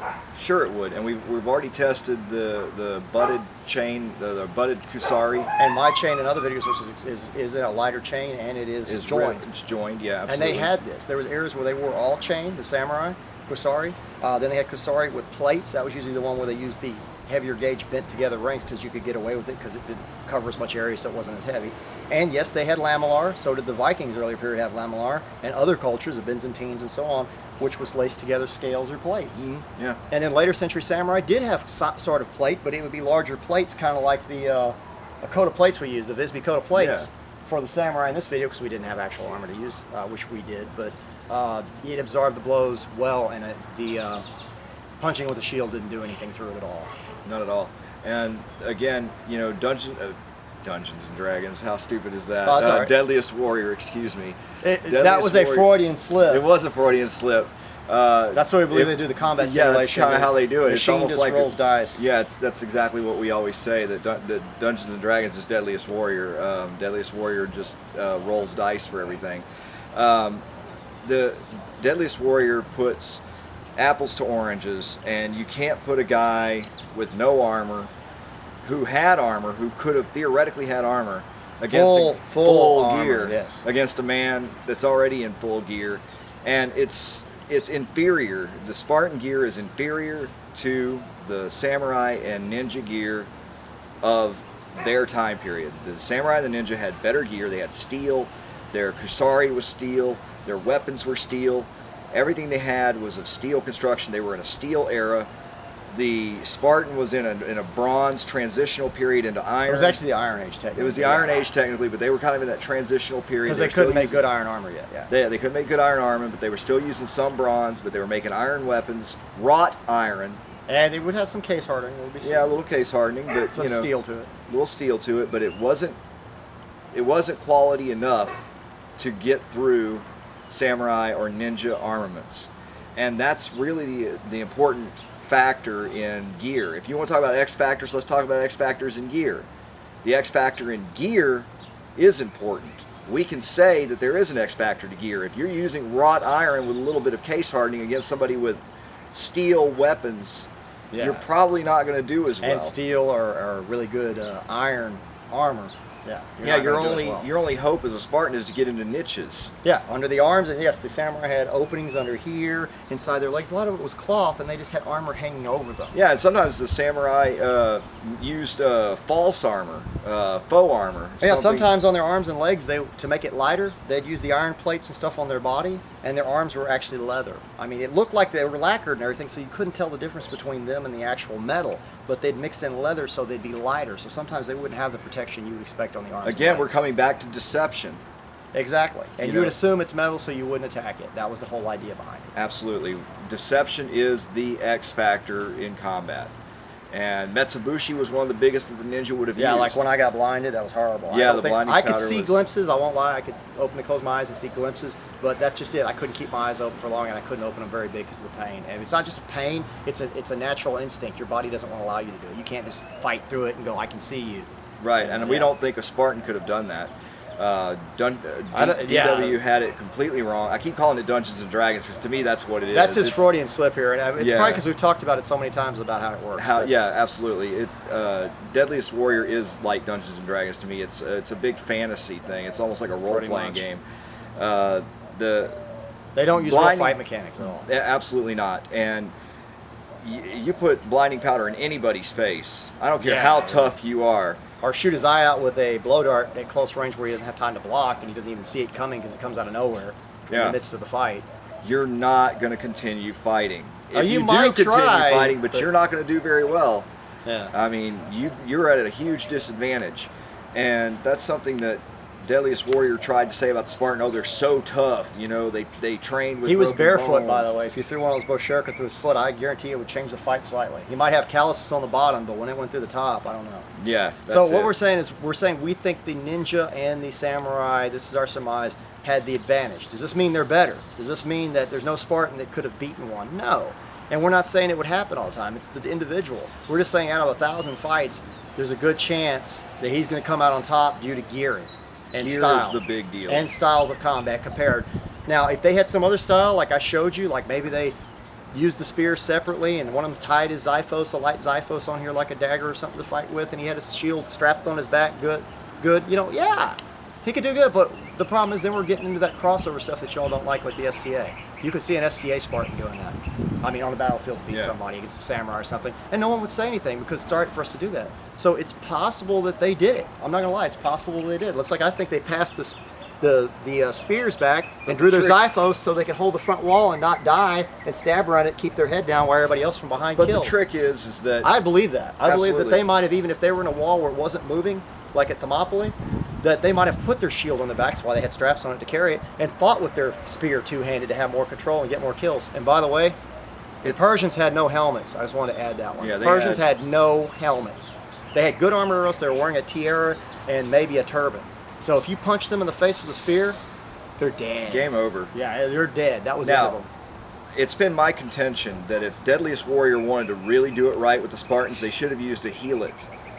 The heelets were, how would you describe it? They were like thralls to the Old Norse. Basically, they were treated like servants or slaves. They're the ones that made the pottery. They're the ones that did the cleaning and the cooking. They did everything that ever needed to be done. But they tilled the fields. They did everything in Spartan society, but they weren't the true citizens. They weren't Spartan citizens, and therefore they weren't called Spartans, even though they lived in Sparta. When war came up, They picked up their shields and their slings, or their... Actually, Sparta had peltist. And a peltist, I think I said pelters earlier. I meant Yeah, peltist. you did. Yeah, but I'm just going to leave that in there. I don't care. But I threw a javelin and said peltist. I meant peltist. Okay, but what they did is they threw javelins, and a lot of them would have a longer sword. They could have up to like a 2-foot. They'd have more of a hacking blade, and they could possibly have a center boss shield made of wicker covered in rawhide. Or they could have like these half moon type shields and stuff. We don't know exactly what they had at that time period. I couldn't find any either way, information on the that. shields they were using would probably Faster. faster, easier for single combat. Longer sword. They were used And to range. stop flankers. And ranged weapons. Stop. Either a Yeah. sling, which you can pop quickly and throw a lead sling bullet, Yeah. and you still have a pretty decent linked sword. Now, would they have the armor? Some of them actually did have some greaves and some helms. Normally, they were really lightly armored, though. Yeah, they So were. that would be their disadvantage. But they'd But be able to move fast. Their shield would probably be more akin to the Viking shield we tested. Faster, much Faster, harder. you could punch a lot harder. Their sword's a little longer. They would have a ranged weapon. They'd have, their... Which the Spartans did not use ranged weapons. Every research I can do, they never used, and they Right. did not throw their door. They did not throw their dory. That's absolutely right. But the heelet would have probably been a better matchup for the ninja and the Which kind of sounds crazy, a thrall, a slave. But, what have you? I mean, he fought more like a skirmisher. He fought like the early Greek skirmisher from the Iliad. Iliad, yeah, which is He could have even had a center boss. It's very possible. They still had them around. It's just they didn't use them in phalanx because they want a shield that Think about Sparta. The 300 standing there against all these people. If they would have had a Viking shield all day long, that Viking shield would eventually, I'm sure that shield was taking blows. No, Viking shield doesn't just disappear in the midst of battle. You don't just lose it in the first fight and a few blows destroy it normally, unless it's a really poorly made shield. If you had a really nicely made shield covered in oxen rawhide, you know, it's going to last. But I don't know if it would have lasted through that many thousands of people. I'm sorry. No, not at all. Yeah, that's the one thing they did have going for them. That shield held up. It was covered in either bronze, a bunch of layers of linen, or even rawhide, but the rim was always rimmed with bronze. We're talking thin layer of bronze. Now what this did is in that time period, that would help dull blades and keep blades from hacking into it at all. Whereas if you didn't have anything on there, it would still, like you saw me cut through a tree, even with those wrought iron weapons, they cut through trees and stuff. I mean, they cut through the shield and they hacked through it in time. They didn't want it hacked through. So that's why they had it covered. Those Zyphos, we're not saying it's a bad weapon. Oh no, yeah, I'm keeping that one. I can kill somebody. We're hyping easily. that. Yeah, That's a great weapon. Yeah, it's like a giant kunai. I want one. It's like it feels like a giant cool. kunai, which is a ninja spade or digging tool. You know. Right. Yeah. It's a very cool. It's a very cool. It's a very nice blade. The problem with this is it has no reach. You have to really get in Which on is somebody perfect with it. phalanx. Yeah, for a phalanx. Because you keep your head down, you stay in, your shins covered, and that's all you would need. And the phalanx, it does exactly what it's supposed to do. Absolutely, but Dig a reach behind, cut a leg. we feel like the Spartan could win. It's just we It's want you hard. to draw your own conclusions based on the video you've seen. We don't want to tell you who would absolutely win in a fight because, as Thrand said, it's based on the individual. And Yeah, we you don't, might have a Spartan that cannot fight single combat. He might die every time he tries to simulate single combat. And the day he first did it and broke up from his group, he died. I mean, it just depends. And he might be the best phalanx warrior in the world. He might be the guy who stays tight, doesn't die, keeps the front wall. He's always, I mean, that's just the way it is. Somebody else might not be real good in the phalanx, and he might be the best skirmisher in the world. He could run out there and take out 10 people, you know? So it just depends, even with that gear. And on the same token, you could have a samurai who's the best commander that can command a group of what we like to call a phalanx. Right, like the samurai had like he'd have soldiers that would be like a phalanx with spears. Right, he could be the best commander, but be the absolute worst at fighting Single single combat. Yeah. But then you could have a samurai who's the absolute best at single combat. He couldn't leave a group of men to save his life. Right. It's all up to the individual, and DW cannot test that. They won't test that. We didn't bring this in. We can't go back in time. We're not Doctor forever Who. now, but before we end this, I want to say one thing. The strapping on the back was supposed to be to carry it. I don't know if you can see the back of the shield. We used a ring method in oak to make it. Yes, this thing's gone through hell. Our thing wasn't to destroy the shield, but just to show it. But see this cord back here? We believe that if you have another shield, this is a possibility. They don't always show it linked like this where it'll work this way, but some of the drawings they do. It could have been a possibility to lock these shields if they were doing a looser formation and not overlapping quite a bit. If they overlapped a lot, these spears might have been used to underhanded to the right. Right. Just like the Romans did with theirs, where they'd open up and stab to the right. They had a command for that. But they could also lock them together if they weren't going to do that and fight over and under. As you can see, my hand is locked on the rope. Right. And Now, we if I also had an another- idea that maybe they could send messages through it, but it didn't seem very feasible when we messed with it, like yanking and pulling, and then I feel different, like have my fingers on these and actually feel on the back. I can feel the movement. Or if the wall tends to start to move, he can feel the wall move. Oh yeah, I know. That would be good. That's what I'm saying. Well, I've seen this type of thing before where they use that his grips with my grip and so on. The other thing is, most commonly what they think these straps are for, which I tried to do it earlier, which of course we got the hose coming out, put that on there. Yeah, well, that hose is on for safety. I don't have it just right for doing it, but that's what I didn't want to do earlier. But mostly it was for marches to carry the shield. But like I said, if you had it on your back, just like a Viking, and Vikings carried their shields on their back, that's the only strap they had on there. Yeah. They never strapped to their arm. And if This he could ever be wanted used- to run away, This could be used to fight with it on your back, but I don't know if they'd do it because there's no record of them ever doing it. Sorry. if That you we were going to know. retreat, that thing could protect your back a little bit. I Yeah, mean, it's- but the problem is that that'd have to be a joint retreat because if you Yeah. retreated, and the Spartans would disarm Spartans, you. yeah, Spartans don't believe in retreating by yourself. No, that You is can't- true. They would stand there and die while they're dressed in red, barefoot. Yep, they die as a unit. You got to admire them. They were a great class of warrior. The They Spartans really were. amazing. They were the tanks of the era. But- But anyway, we've talked way too long. Yeah, we have, but it comes down to the fact that we want you to draw your own conclusions. We think all these warriors were great. We believe the samurai was great, the ninja was great. We even believe the Spartan was a great warrior.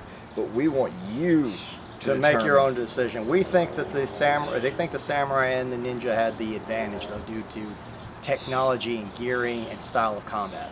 Because the phalanx was specifically for phalanx. It was for a big group tactic. It was for them all to fight side by side to the death, and you know, that's pretty much it. They stated that was the big honor of being a citizen of Sparta, was to die as a citizen in that front line. Everybody wanted to be in the front. They didn't want to be in the back. They wanted to be in the front, and not necessarily to die, but if they were going to die, that's where they wanted to die. That's where their fame came from. Absolutely. Where the samurai could easily die in a duel against somebody really good, and he'd be famous for dying in the duel. Well, we'd like to thank you for watching the Well of Remembrance with us. And we'll have some episodes coming out with the new season of Deadliest Warrior. We might even do a wrap up to this if anybody brings up questions. That's what our wrap up is. We actually have a wrap up which will address new tests if we need them and so on, or anything somebody brings up that they think. And yeah, like you said, if you want to throw that in, yeah, he could have fought like I showed you. We could do that and do a fight like that, but I'm telling you, there's no record of them doing that. And that's, you know, I mean, they may have, but the Vaz drawings show them fighting spear and shield. And with that, the actual Aspis, excuse me. Yeah, absolutely. Thank you so much for watching the Well of Remembrance. This is Eldgrimr. This is Thrand. And we'll be back with more episodes, so stay tuned. See you later.